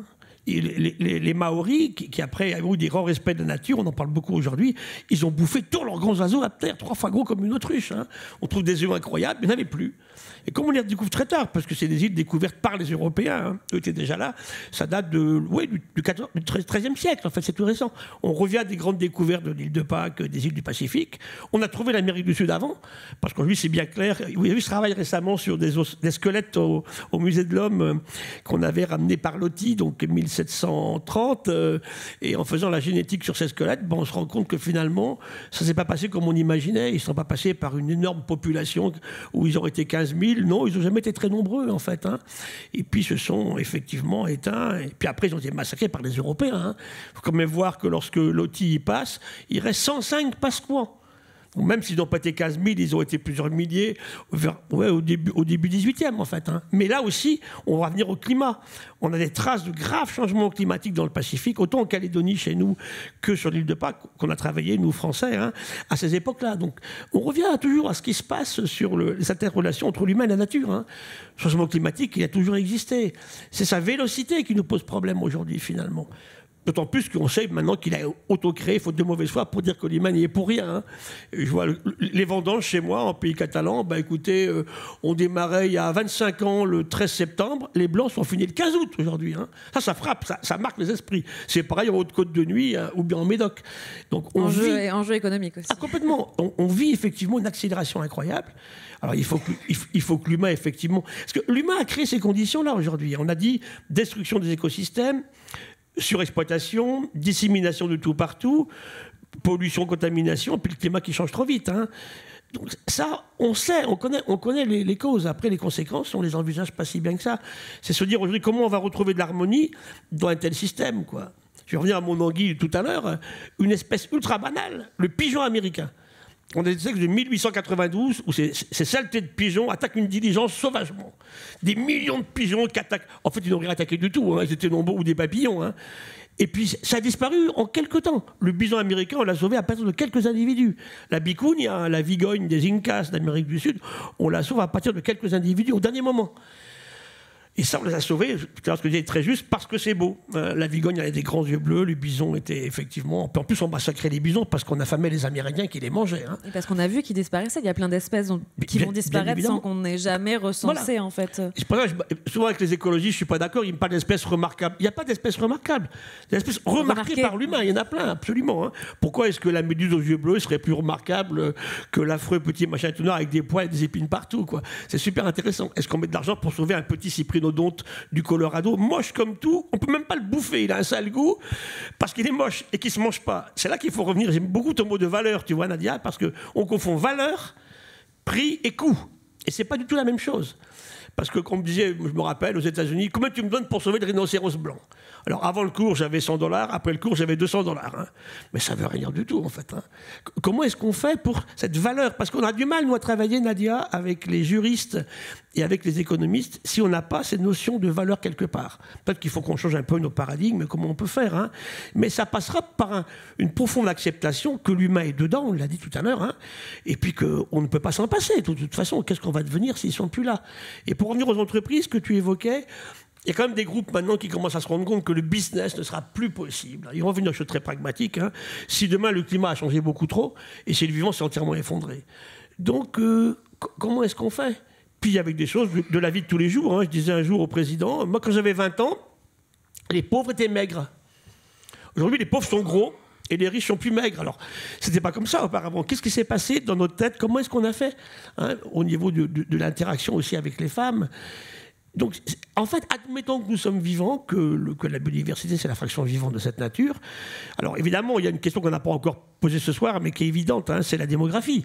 Hein, 2 chiffres, 1941, 2 milliards d'humains, octobre 2022, 8 milliards d'humains. Et puis là, bon, même si on diminue un petit peu, on va arriver à 9-10 milliards. Alors, la question, c'est toute bête. La première, c'est est-ce qu'on peut alimenter 10 milliards d'humains? Probablement. Mais avec les réussites actuelles et puis avec les répartitions qui sont faites là, à cause de l'économie capitaliste, on n'y parviendra pas. Et quand je vois les jeunes femmes, quand je fais cours, moi, à Sciences Po, à l'école des mines, qu'est-ce qu'elles me disent à 22 ans? On ne fera pas de bébé. Nous, on en a fait beaucoup trop. On me dit, ouais, c'est la faute des Africaines. Attendez, moi, petit garçon élevé à la pointe du Finistère en années 70, les femmes, elles avaient 8, 10, 12 enfants. Parce que le marin-pêcheur, il rentrait de pêche, et puis le curé avait dit à la fille, laisse-toi faire ma fille. Il se faisait dessus, et elle était enceinte à chaque fois, hein, en France. Et en plus, ils avaient des voiles, ils avaient des coiffes. Alors qu'on arrête de nous rappeler toutes ces histoires-là qu'on a aujourd'hui. Revenons un petit peu, balayons un peu devant notre porte. Donc ces relations-là sont absolument essentielles. Et je suis de ceux qui pensent que si les femmes avaient plus accès aux affaires, on n'en serait pas là aujourd'hui. Nadia, j'aimerais vous entendre sur la suite de cette discussion. On a évoqué la domination, l'anthropocentrisme, mais peut-être aussi la nécessité de sortir du cadre occidental qui est le nôtre, parce que depuis tout à l'heure, en fait, on parle du cadre qui est le nôtre uniquement. Oui, alors ça ne veut pas dire que le cadre occidental ne doit pas être considéré, ça veut juste dire qu'il n'est pas le seul. Et que tout ne doit pas être ramené à la manière dont les Occidentaux pensent. ces valeurs dont on parle, chaque en fait, système est imprégné d'un jeu de valeurs. Et il n'est pas le même. On n'a pas les mêmes représentations, on ne hiérarchise pas les choses de la même manière. Et un système ne vaut pas plus ou moins qu'un autre. Alors, c'est ce qu'on voit, c'est ce qui se passe. Et notamment, on parlait tout à l'heure de la manière dont on produit, dont on fabrique le droit de l'environnement, par exemple. Bon, déjà, le droit de l'environnement est très compliqué parce que ce sont des techniques juridiques qui viennent d'ailleurs, hein, la responsabilité, le trouble anormal du voisinage. Enfin, c'est des techniques juridiques prises pour d'autres sujets, appliquées à un objet environnement qui, à mon sens, n'est pas défini. Donc, on prend un truc qui n'est pas fait pour, sur quelque chose qui n'est pas pensé. Bon, ça va pas bien marcher, quoi. Hein. Et on considère que c'est cette manière de produire du droit positiviste, donc créée que par l'État, pour l'État, dans la manière dont l'État considère ce qui doit être fait, la manière dont il conçoit lui-même l'environnement. Donc, il n'y aurait que ça qui serait donc normatif, qui serait du droit, qui serait légitime, et d'autres systèmes qui vivent, où finalement on est plus dans quelque chose qui vient pas d'en haut, qui est vécu, où on vit dedans avec la nature. Et c'est pas que les peuples autochtones, hein. Il y a plein de communautés locales, même en France, il y a plein de groupes. Et par exemple, alors ça va paraître un peu provoquant, mais par exemple quand on prend les zadistes, c'est une autre manière de considérer son rapport au monde et son rapport à cette nature, à cet environnement, à cette biodiversité et à l'autre. Et là, je vais me permettre, on est quand même quelques êtres du muséum ici. Juste pour moi, un des grands penseurs du muséum, c'est André-Georges Audricourt, qui va nous dire, en travaillant sur le bétail, qui dit « Je regarde dis-moi comment tu traites la nature, comment tu traites ton bétail, et je te dirai comment tu vis avec l'autre. » Ça revient à ce que tu disais, Émilie, sur finalement ce qu'on voit, la manière dont les petits-enfants vont se comporter avec les animaux. Mais ça, c'est quelque chose, en tout cas, moi, c'est ma manière de travailler, hein, c'est vraiment ce que je fais dans mon travail, c'est dis-moi comment tu organises ta relation à la nature, et je te dirai comment tu vis avec l'autre, humain et non humain. Donc c'est cette espèce de pendant, on va dire, politique, de Audricourt, mais pour moi, en fait, il y a quelque chose ici de fondamental. La manière dont on se comporte avec ce vivant, cette nature, cette biodiversité, je veux bien mettre tous les mots que vous voulez, mais en tout cas, la manière dont on se comporte avec dans le milieu, c'est aussi la manière dont on envisage l'autre. Donc, qu'il soit humain dans ses différences, femmes, hommes, noirs, indiens, autochtones, enfin, toutes les hiérarchies qu'on peut créer parce que l'homme blanc va se penser supérieur, et c'est les mêmes qu'on retrouve sur la manière dont on va traiter l'animal non humain, l'autre. Finalement, c'est les mêmes pendants à chaque fois. Et pour moi, ça, cette manière de faire, cette théorisation, c'est quelque chose moi que j'étudie sur le terrain. Hein. Je travaille donc en Afrique australe, au Brésil et en Guyane sur les réconciliations, donc post-apartheid, la lutte contre le racisme et post-colonial. Et finalement, cette, on va dire, presque équation, c'est quelque chose véritablement qu'on retrouve. Regarder la manière dont on vit avec le vivant est un indicateur véritable de la manière dont on vit avec les autres, y compris les humains. J'aimerais qu'on puisse faire un dernier petit tour de table avant les réponses aux questions, justement sur finalement une dernière réponse de votre part. On va commencer avec vous, Nadia, sur justement ces voies de réconciliation qui s'offrent à nous à court, moyen, long terme. S'il y avait une solution, un outil qui soit juridique, pédagogique, scientifique, en fait, à retenir selon vous, ce serait lequel ? Je pense que c'est le respect, non ? Le respect, la considération de l'autre. Le fait effectivement je vais reprendre les termes d'Émilie, ne pas séparer, ne pas hiérarchiser. Moi j'ai fait ma thèse sur la notion d'ordre public écologique. L'ordre public, c'est vraiment la hiérarchisation des valeurs. Voilà. Ou alors est-ce que la valeur principale ce serait pas la valeur vie, du coup, qui permettrait de comment tu disais, Émilie, de recomposer et de réassembler et de considérer à un même niveau. Alors là, on retrouve la question de l'éthique et de la justice. Mais je pense qu'effectivement, si on s'envisageait moins de manière séparée, différente, au-delà, au-dessus, peut-être qu'il y aurait déjà une manière au moins de se parler et de peut-être, si ce n'est de se comprendre, au moins de s'entendre. Respect et fin de la hiérarchisation pour vous. Émilie, justement sur un outil, une voie en fait à retenir, un outil juridique, pédagogique, scientifique. Éducation, éducation, éducation. Je vois des initiatives sur l'éducation en nature, par exemple, et je trouve que c'est des outils puissants parce que ils font le lien avec les animaux non humains, mais aussi tous les autres éléments du vivant. Je pense que c'est important de faire cette distinction quand même, parce que tout n'a pas tout n'est pas au même niveau. Enfin, je pense qu'en termes de communauté morale et politique, pour moi, mettre les armes dans la communauté morale et politique et mettre les animaux sensibles et conscients, c'est pas la même chose.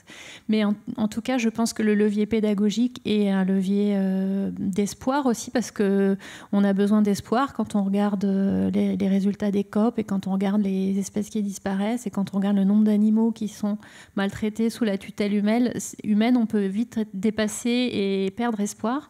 Et on a quand même besoin d'avoir un horizon. Je pense que l'horizon pédagogique est important, essentiel. Dernier mot à vous, Gilles, sur justement une solution, une voie de réconciliation entre les autres animaux. Des solutions, éducation, je suis entièrement d'accord avec toi, c'est absolument fondamental, l'éducation. Même aujourd'hui, comment on éduque les petits garçons vis-à-vis des petites filles. Je m'intéresse beaucoup, je suis endocrinologue au départ, aux règles des petites filles. À l'époque de mes sœurs, c'était 13-14 ans, maintenant c'est de 6 à 10 ans. Et mes amis ont parlé à leur petite fille que ça allait arriver, alors que j'ai des amis de ma génération dont on n'avait jamais parlé de ça. La maman n'en avait jamais parlé. Mais je provoque un peu mes amis femmes en disant: est-ce que tu en as parlé à ses frères? Il n'y a qu'une sur deux qu'on a parlé à ses frères. Donc vous voyez qu'il y a un point d'éducation absolument essentiel, et c'est la clé même de la vie. Et quand j'entends les discours en ce moment en France sur l'éducation à la sexualité, qu'on remet en cause encore aujourd'hui ce matin dans le monde, je commence à me poser des questions. Mais quand on voit que la fille qui dirige les programmes, elle fait la manif pour tous, on peut se poser des questions, effectivement, dans l'organisation qu'on a de ces questions-là. Pour revenir, il y a un mot qui manque, respect, oui, moi il manque le mot amour, en fait, je crois. Que ça, c'est absolument essentiel. Le respect, oui, bien sûr. Dans le respect, il y a une différence, il y a le fait qu'on mette quelqu'un... Il y a un peu d'hiérarchisation dans le respect, quand même, parce que ça se fait dans un sens, pas forcément dans les deux. Il faut regarder, Mais l'amour, c'est beaucoup plus important. S'il y a effectivement l'amour du système, et puis le fait de se dire que l'harmonie, on a parlé un petit peu le mot harmonie tout à l'heure aussi. Comment est-ce qu'on restaure nos relations avec cette nature? Donc c'est arrêter de détruire, c'est clair. Arrêter de disséminer tout partout. Arrêter de contaminer et de polluer. Arrêter ce rôle sur le changement climatique et arrêter effectivement la surexploitation. C'est beaucoup, mais c'est nos modes d'aujourd'hui sur lesquels sont basées nos économies pour faire du profit. Et on se rend compte que ce n'est pas possible. Je prends le cas de 2 exemples très français. L'esturgeon européen. En 1944, on a pêché dans la Gironde, en France, des femelles d'esturgeon de 500 kilos. 2 ovaires de 50 kilos. 100 kilos de caviar. À 3 000 € le kilo, calculez le coût. La valeur, là, c'est pas une valeur, c'est un coût, c'est un prix. Et puis Massivelle, on la vend en ce moment 300 € le kilo sur des marchés légaux, et en marché illégal sur la Chine et le Japon, c'est 2 000 € le kilo de civelle. Elle va disparaître. Parce que justement, on lui attribue en fait un prix qui est absolument démentiel. Un prix, c'est une négociation entre un acheteur et puis un vendeur. C'est pas autre chose que ça. Donc c'est là que comment en économie, on peut traduire tout ça. Puis terminer en pensant, et je vais revenir aux espèces marines que j'aime bien, une femelle de grand thon rouge, elle a 24 ans. Elle fait 400 kilos. Elle nage en Méditerranée. Elle vaut 0. Elle ne vaudra en valeur marchande que le travail que l'humain va faire dessus pour aller la pêcher. Et se vendra à Tsukiji au Japon 1,3 million d'euros. Voilà, c'est ça qui ne va pas du tout. Donc, et puis c'est compliqué pour le monde de l'exploitation directe, qui est une chasse ou une pêche sans ensemencement comme l'a fait l'agriculture. C'est que le matin, quand on part, on ne sait pas ce qu'on va prendre. Et on ne sait pas à quel prix on va vendre non plus. C'est très compliqué au niveau économique. Mais ces systèmes-là sont destructeurs, bien sûr, de ces questions environnementales. Et je me rappelle l'exposition, tu te souviens, Nadia, il y a quelques années au Musée de l'Homme, c'était tous égaux, tous différents. Bien sûr on est différents. C'est génial qu'on soit différents. Il ne faut pas stigmatiser ça, mais totalement égaux dans le système. Et je termine par les prix Nobel récents qui m'ont beaucoup énervé en physique et en chimie il y a quelques jours, ou encore c'est des hommes blancs, encore une fois de plus, hein, sur des thématiques qui sont quand même très proches de l'IA et puis de choses qui sont quand même très, très organisées dans une économie particulière. Les femmes en ont moins. Mais attendez, les petites filles, elles vont même pas à l'école en Afghanistan. Elles vont pas à l'école non plus dans beaucoup de pays du monde. Premier gros problème, mettre toutes les petites filles à l'école. Et là, les femmes, on verra qu'elles sont... Moi, je vois dans mes écoles d'ingénieurs supérieurs, hein, il y en a beaucoup moins, il y a 16% de femmes, mais elles sont majeures des promotions tout le temps. Donc c'est intéressant de regarder un petit peu ça aussi. Et quand on dit aux gamines en seconde, vous n'êtes pas bonne en maths, mais la maman entretient ça. Je me suis accroché avec des gamines, je vois, vous êtes aussi bonne en maths que les garçons, ça marche ? Une semaine après, elles reviennent, ma mère m'a dit que ce n'était pas pour moi. Ben voilà. Il faut aussi changer la mentalité en éducation des femmes aussi. Des garçons, évidemment, mais des femmes aussi. Égalité, amour, argent. On finira là-dessus. On va passer maintenant aux réponses aux questions, si vous en avez. Bien sûr, vous en avez.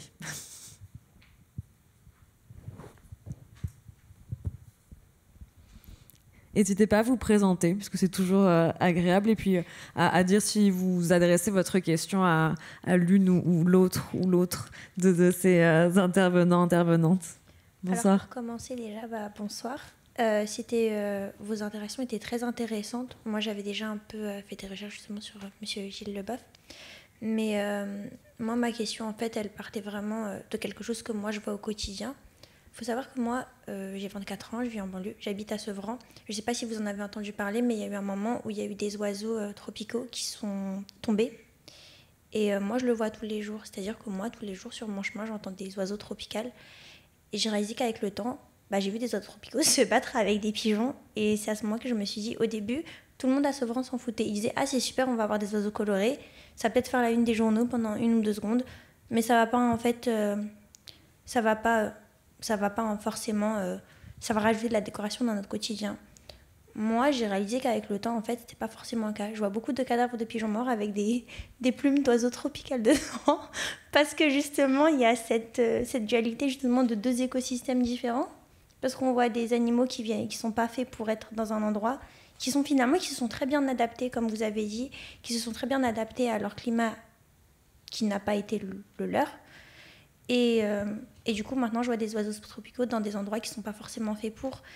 Et avec le temps, j'ai poussé ma réflexion, moi, personnelle, de l'augmentation, par exemple, à Sevran aussi, on voit de plus en plus de rats. Je sais, c'est dégoûtant de dire ça comme ça.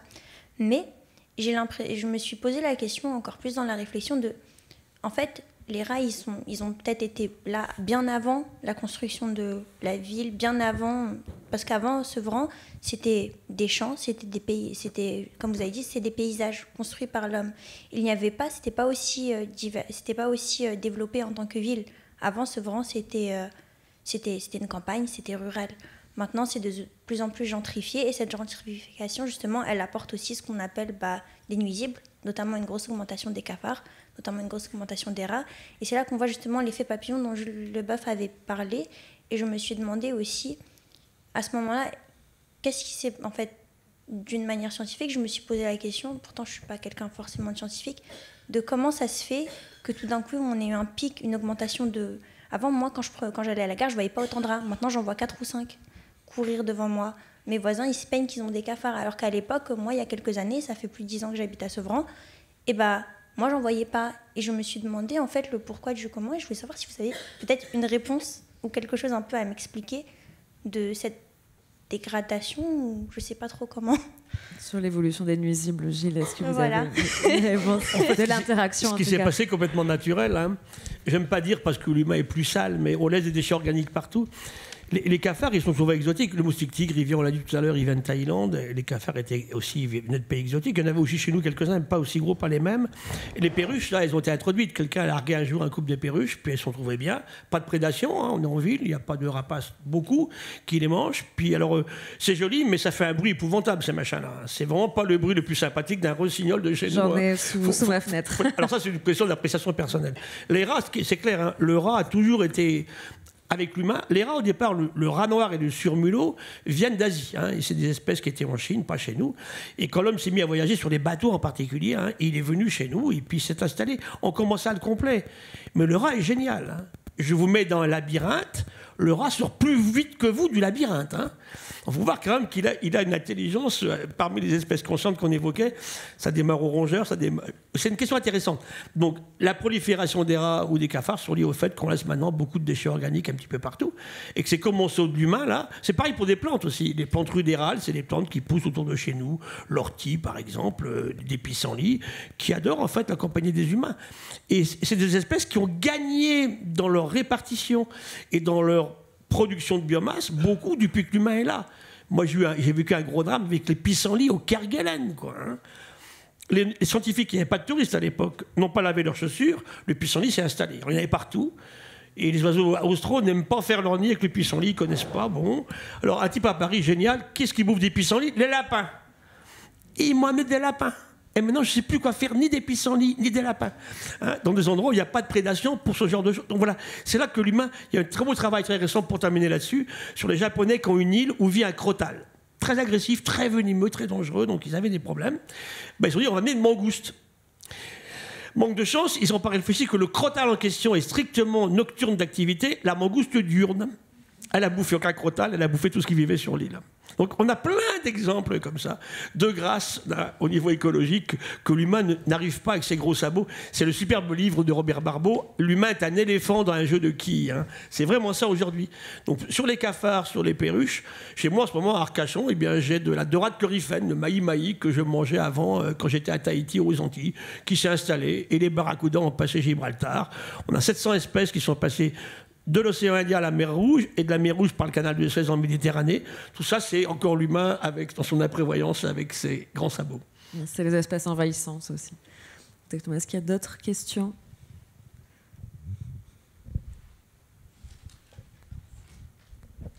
Bonsoir, moi je vais passer à un autre sujet, conflit homme et nature, enfin animaux.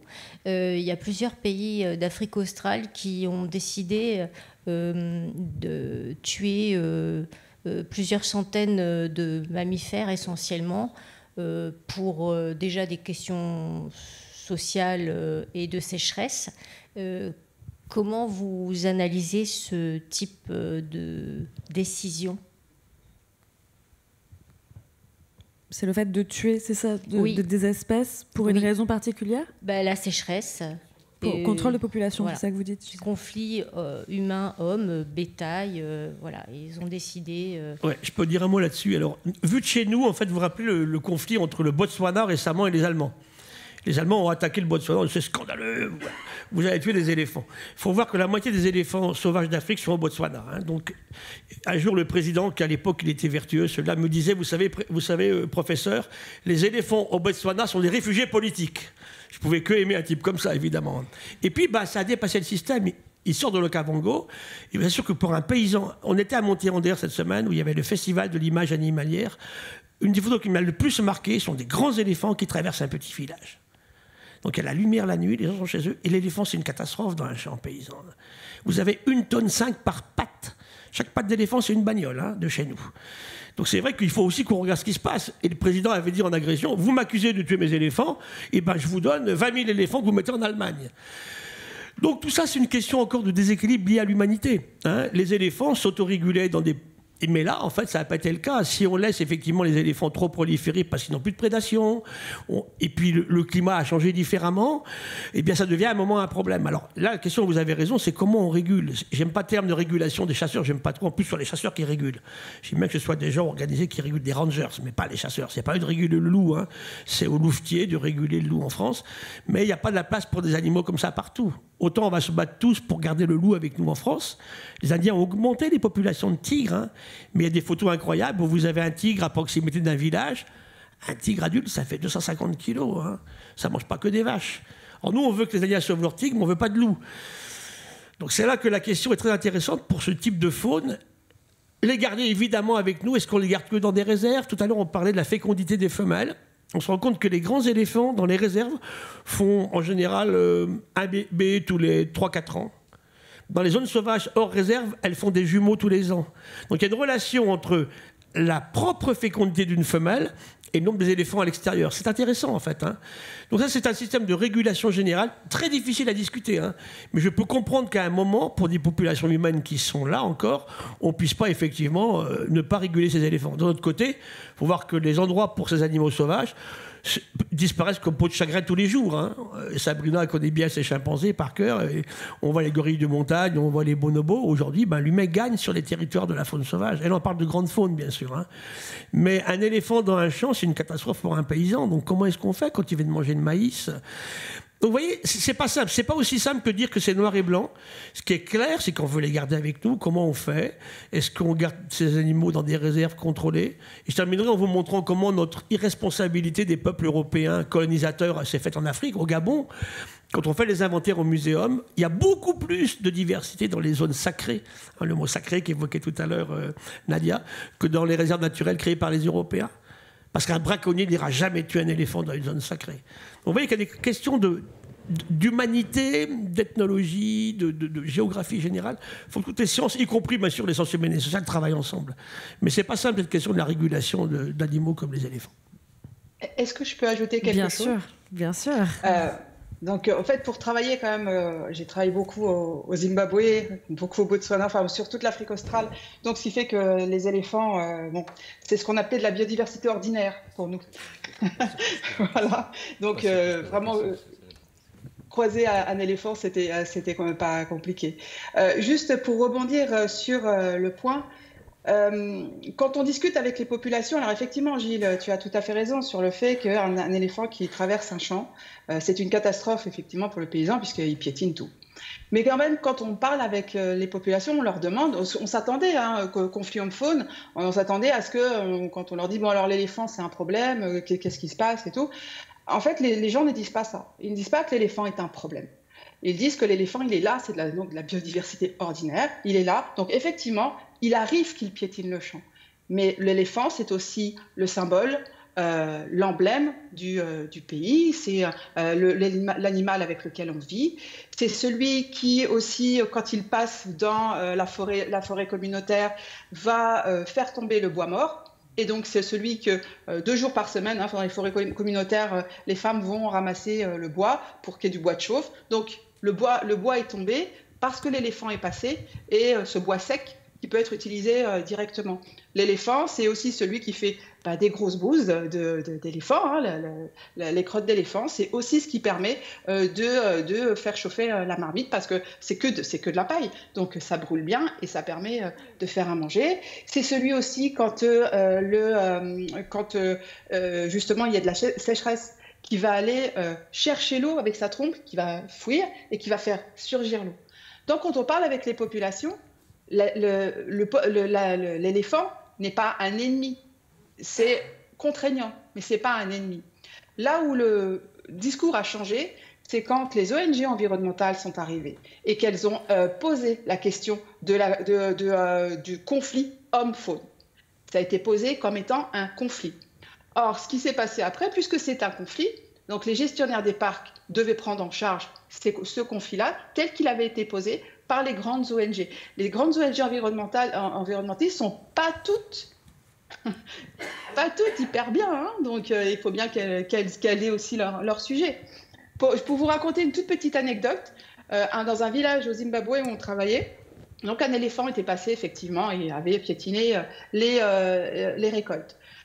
Pour être dédommagé, donc ça s'était arrivé, donc quand on fait venir les rangers pour constater, et en général il y a un dédommagement de la part du parc.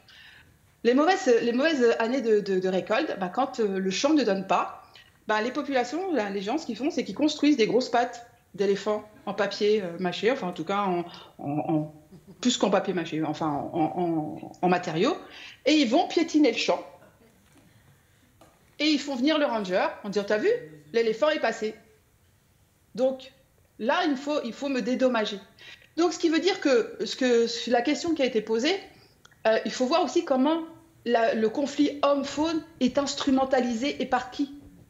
La vie des populations, la décision des États, les informations données par les ONG, ça ne va pas tout dans le même sens.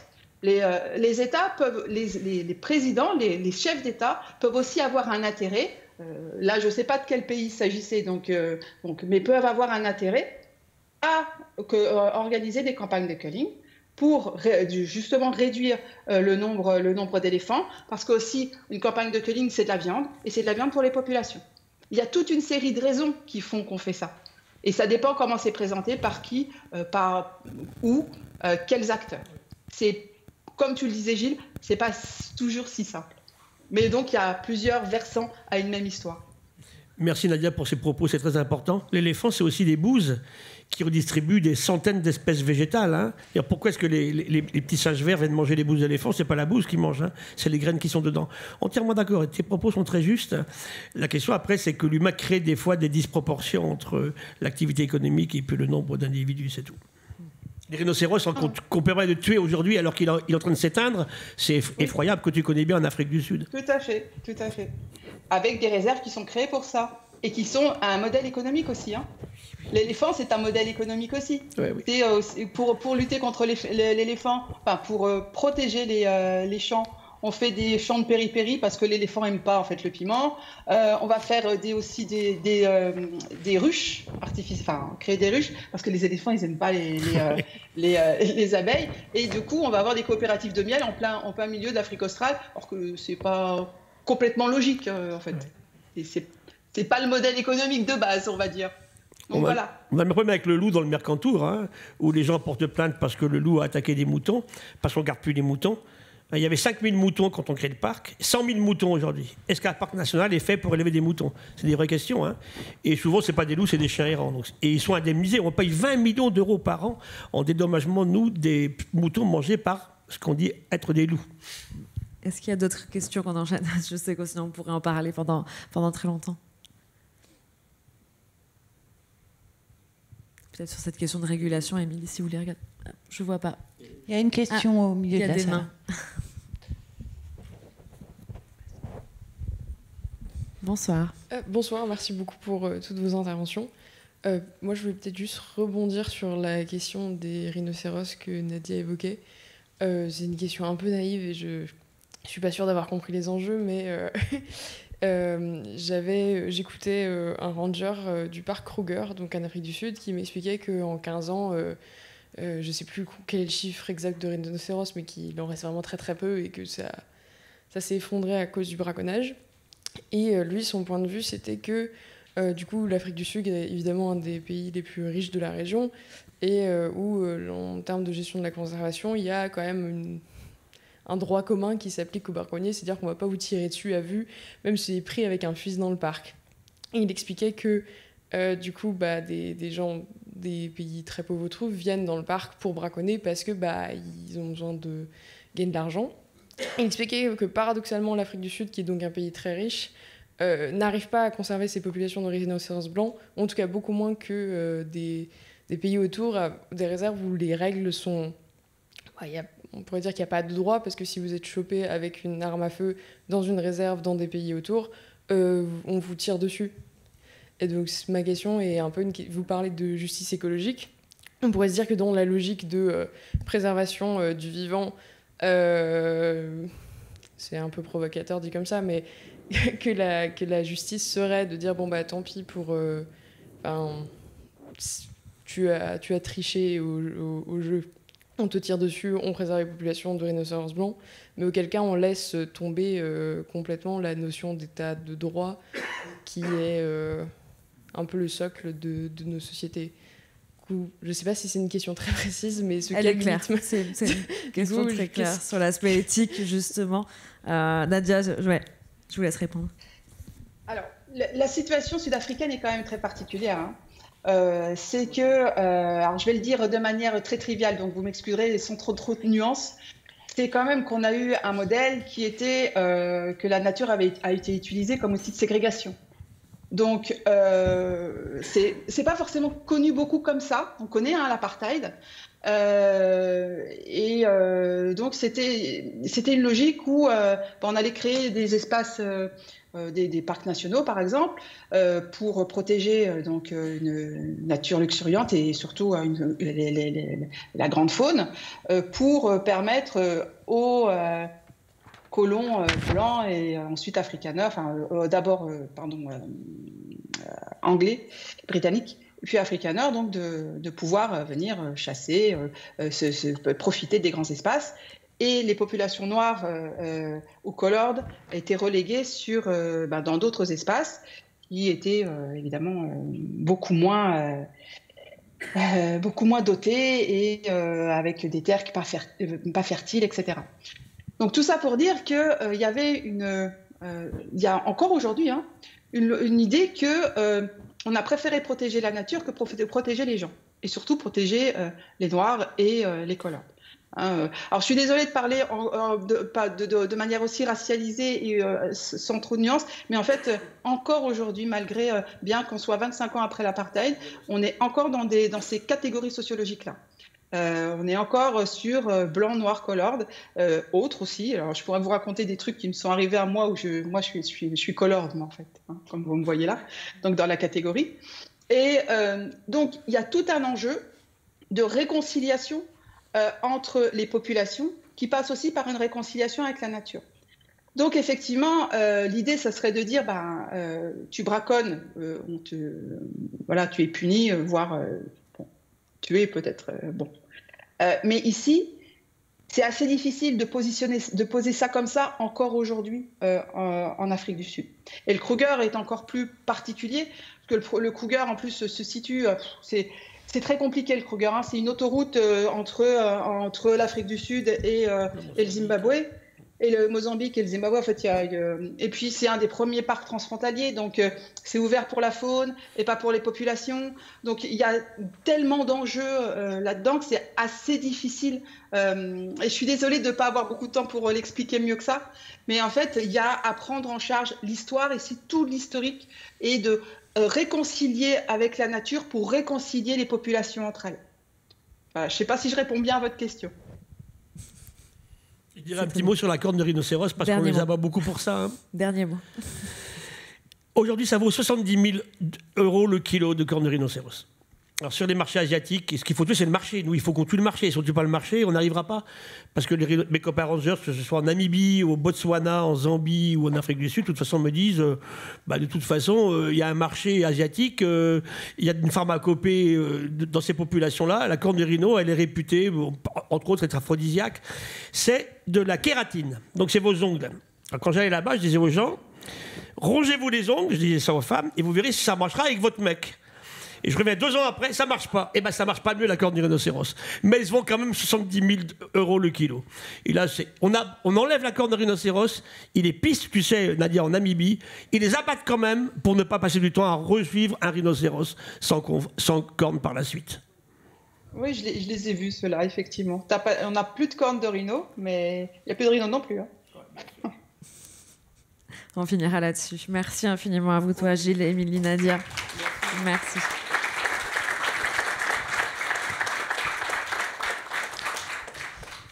Je voudrais laisser la parole à Sabrina Krief pour conclure la soirée.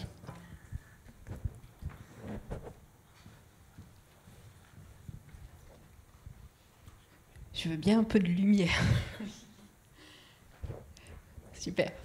Merci beaucoup. Je vais juste faire une toute petite transition pour parler éléphants et rhinocéros et apporter juste un petit éclairage sur la situation que je connais. Et en fait, je pense que autant de pays, autant de situations différentes, mais quelque chose qui transcende tout, c'est le fait que l'éléphant porte de l'ivoire.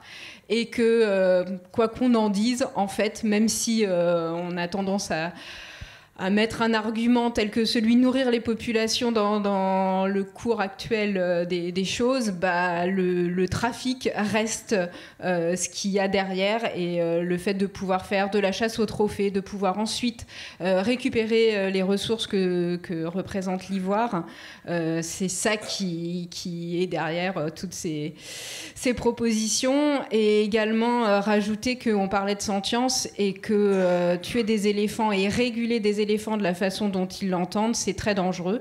Un exemple juste dans le village à côté d'où je travaille. où, à cause de ce conflit, tel que le décrit très bien Nadia, entre les humains et les éléphants, plusieurs éléphants ont été chassés, d'abord avec des lances. Une éléphante a été blessée et dans les jours qui ont suivi, les éléphants se sont vengés. Et ce sont 4 humains qui ont été tués. Donc, désorganiser, tuer une matriarche ou blesser une matriarche, c'est pas sans conséquence, et que les humains décident eux-mêmes de réguler et de rompre la vie sociale de ces animaux, ça a une importance vraiment capitale. Donc voilà, il ne suffit pas de dire qu'on veut nourrir des populations avec de la viande d'éléphant pour rétablir l'harmonie ou en tout cas régler les conflits entre les humains et ces animaux qui effectivement prennent de la place, et le titre de l'ouvrage de Robert Barbeau était assez parlant. Voilà, c'était juste un petit coup de gueule après cette évocation que je trouve effectivement assez représentative de nos relations avec les autres animaux. Et donc, à l'issue de cette 3e et dernière séance, voici le temps de faire un bilan. Et donc, je ne dirais pas forcément de conclure, car plutôt qu'une conclusion, je préférerais proposer une ouverture, car ces 3 séances nous montrent qu'il nous reste encore beaucoup à penser et à faire pour mieux comprendre et pour développer les liens entre les vivants, qu'ils soient animaux, humains ou non, et avec leur environnement et leurs habitats. Pour rappel, avec Geneviève, nous voulions, au cours de ce cycle et au cours de ces séances, discuter des apports positifs de la relation aux animaux non humains. Nous avons construit ces séances avec 2 passeurs, Alexandra Delbo et Nicolas Martin, qui ont formidablement orchestré ces discussions, et avec 9 intervenants. Vous le voyez, on avait vraiment pour objectif de parler de choses positives, et finalement, je crois que ce soir, on en revient surtout aux oppositions et aux difficultés du vivre ensemble. Mais malgré tout, il me reste des bribes de discussions très riches, notamment au cours de la première séance, on a mis en lumière les partenariats qui peuvent exister entre humains et non humains. La recherche nous permet de découvrir les capacités extraordinaires des animaux qui leur confèrent des rôles de médiateurs entre les humains. En fait, grâce à certains animaux, les humains vivent mieux ensemble. Et ça, c'est assez, je trouve, quelque chose qui nous apporte de l'optimisme. Et si on sait leur offrir notre confiance, les animaux peuvent être des partenaires exceptionnels. C'est le cas par exemple pour les porteurs de troubles du spectre de l'autisme, ou bien ils peuvent aussi devenir d'incroyables assistants à la détection de maladies, notamment via l'olfaction, pour détecter le Covid ou les cancers. Ça, c'était un des enseignements de cette première séance. Et c'est la science qui nous permet de mettre au point des protocoles fiables pour évaluer la qualité de la relation et pour valider ces résultats. La recherche est aussi là pour nous garantir que l'équilibre, la symétrie de la relation existe bien, de garantir que les conditions de vie de ces fameux partenaires sont respectées. Il ne faut pas se contenter du fait qu'ils se reproduisent, qu'ils ont un poil brillant pour évaluer leur bien-être, mais bien se questionner aussi sur leur état mental, s'assurer que leurs besoins, mais aussi leurs attentes en tant qu'individus sont bien remplis. À savoir, ont-ils accès à un habitat et à des congénères qui leur permettent d'être en bonne santé, mais aussi d'avoir une vie sociale satisfaisante. Au cours de cette première séance, je dirais que c'est le mot « confiance » qui m'est apparu comme central au sein des relations entre des individus particuliers, appartenant bien sûr à des espèces particulières, surtout des mammifères, des chiens, des chevaux, des animaux de la ferme. Et c'est ça qui a mis en lumière des compétences particulières en termes de communication animale qui peuvent jouer un rôle thérapeutique inégalable entre les humains. La seconde séance, elle, s'ancrait sur ce que nous apprenions des autres animaux, sur leurs intelligences. On aurait pu faire le tour de leurs incroyables capacités, de cette science qui s'émerveille par exemple du langage des baleines ou des dauphins, de l'empathie et des rites des éléphants, pour y revenir, ou au hasard, on aurait pu parler des outils, de la médecine et des cultures des chimpanzés. Mais non, nous avons choisi d'inviter des chercheurs qui nous ont fait pénétrer des univers bien plus mystérieux, mais néanmoins incroyablement inspirants. Les témoignages de spécialistes des araignées ou encore de vers araignicoles, mais également nous sommes rentrés dans l'univers sonore qui demande de s'affranchir du sens qui nous est souvent le plus accessible, la vue. Et ces experts nous ont convaincus que ces espèces sauvages, qu'on considère souvent comme repoussantes ou insignifiantes, méritent toute notre attention. Cette séance et la précédente ont bien évidemment soulevé des questions d'éthique et de droit, droits qui pourraient être reconnus à des individus animaux, mais également à des espèces. Un droit pour celles-ci à vivre dans des habitats leur permettant de couvrir leurs besoins et attentes physiologiques et mentales, et donc un droit finalement relatif à l'environnement. Et bien sûr est apparue la question d'une vision utilitariste, qui pour moi est assez claire autour de ce concept de bio-inspiration, et qui, au lieu de repenser la relation aux autres animaux comme un partenariat, redevient parfois une relation de domination et d'hégémonie, de préservation en vue d'une utilisation pour des services rendus aux humains, et le plus souvent à des fins économiques, parfois même pour le plaisir ou le bénéfice d'une partie seulement de certains humains. Et d'ailleurs, je mentionnais ce que tu disais, Nadia, à savoir le fait que les parcs nationaux ségrèguent. Effectivement, au nom de la préservation des espèces ou des espaces naturels, les locaux sont souvent mis à l'écart de cette nature sauvage qui, elle, est mise sous cloche et qui sert à générer des revenus pour les gouvernements ou à contenter les envies d'exotisme d'étrangers, eux-mêmes venus de régions où la nature a été dévastée ou a disparu.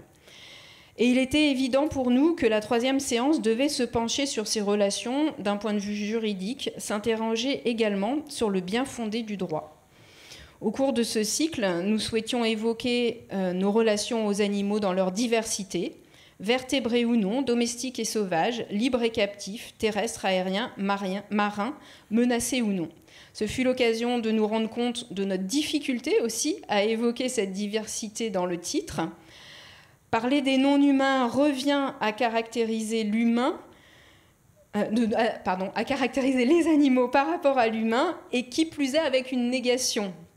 On rejoint en fait ce que Émilie disait, avec nous et les autres animaux. Oui, nous, on est encore au centre, donc encore rappelé par notre anthropocentrisme, et on catégorise les autres animaux en ayant une sorte un peu de dédain. Donc c'est pas si facile. Je dirais chassez votre anthropocentrisme et il revient au galop. On a du mal avec les termes, on en a encore parlé ce soir. C'est la même chose avec le droit. Les animaux sont souvent vus comme des biens ou des meubles. Quand ils n'ont pas de propriétaire, ils n'ont pas forcément d'existence. J'ai pour ma part longtemps exploré cette question avec l'UNESCO. Doit-on reconnaître un droit aux animaux, un statut particulier, par exemple de patrimoine mondial de l'humanité, qu'on pourrait reconnaître aux grands singes ou à d'autres espèces dites emblématiques d'écosystèmes, pour que ces espèces jouent un rôle de parapluie et puissent protéger les autres, plus insignifiantes et moins au cœur de nos intérêts.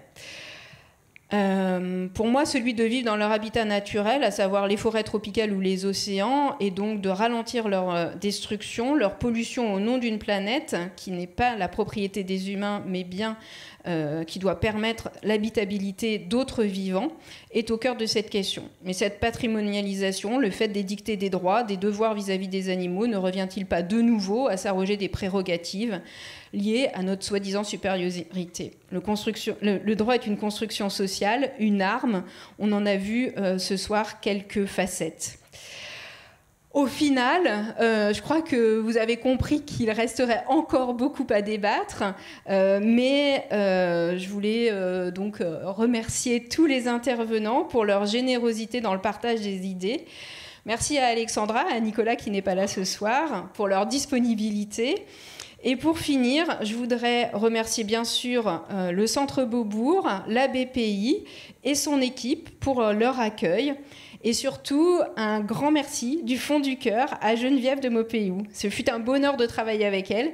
Imaginez un monde où les aspects administratifs ne sont pas lourds et ennuyeux, où tout se déroule de façon fluide et facile. C'est le monde que m'a offert l'espace de ces 3 mois et de ces 3 séances, Geneviève. Merci beaucoup et un grand bravo à elle.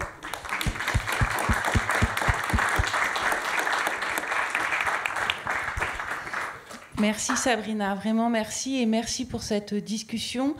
Quand on a commencé à travailler sur ce cycle avec Sabrina va parler de la relation entre les espèces et les espaces et on a repris ce joli terme. Alors même s'il y a eu des choses un petit peu tristes et graves, il y a quand même beaucoup d'espoir et quand je vous entends et quand j'entends votre intelligence et votre optimisme, ça nous donne envie de regarder différemment les autres et pas simplement les animaux.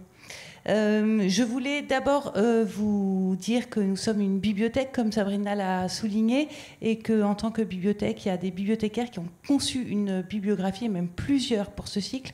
Donc je voulais vous inviter à la lire, à consulter les livres qui sont dans la Bibliothèque publique d'information, et à remercier particulièrement Françoise Chevalier, qui est ma collègue bibliothécaire, sans qui ce cycle n'aurait pas pu voir le jour.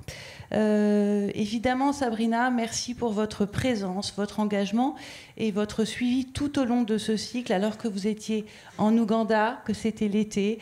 On a travaillé vite et bien, mais on a réussi à tenir le cap. Je voulais vous signaler, mais je pense que vous l'avez vu, que la BPI a un magazine qui s'appelle Balise, qui est consacré aux perspectives animales, dans lequel Gilles Boeuf a écrit un article. Il y a plein d'autres articles sur les animaux très intéressants.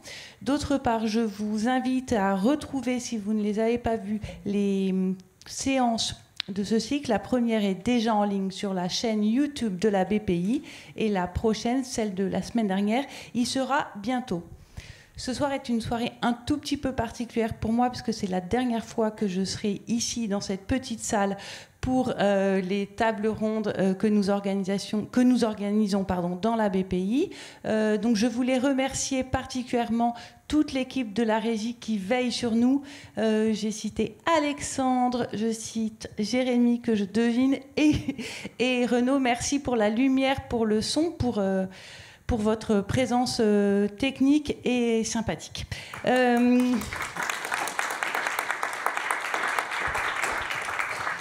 Juste vous rappeler donc que vous devez le savoir, la BPI va être en travaux, le Centre Pompidou aussi. À partir du mois de janvier, les rendez-vous de la BPI se tiendront non plus en petite salle pour ceux qui s'y tenaient, mais dans la BPI elle-même ou hors les murs.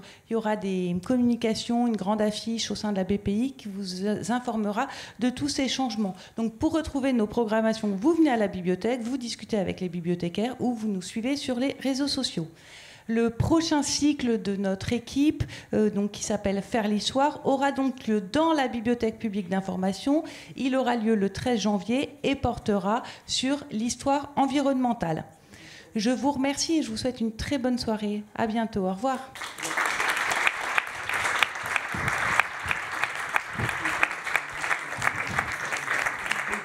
Et merci Nadia d'avoir été avec nous via l'écran. C'était super. Merci beaucoup.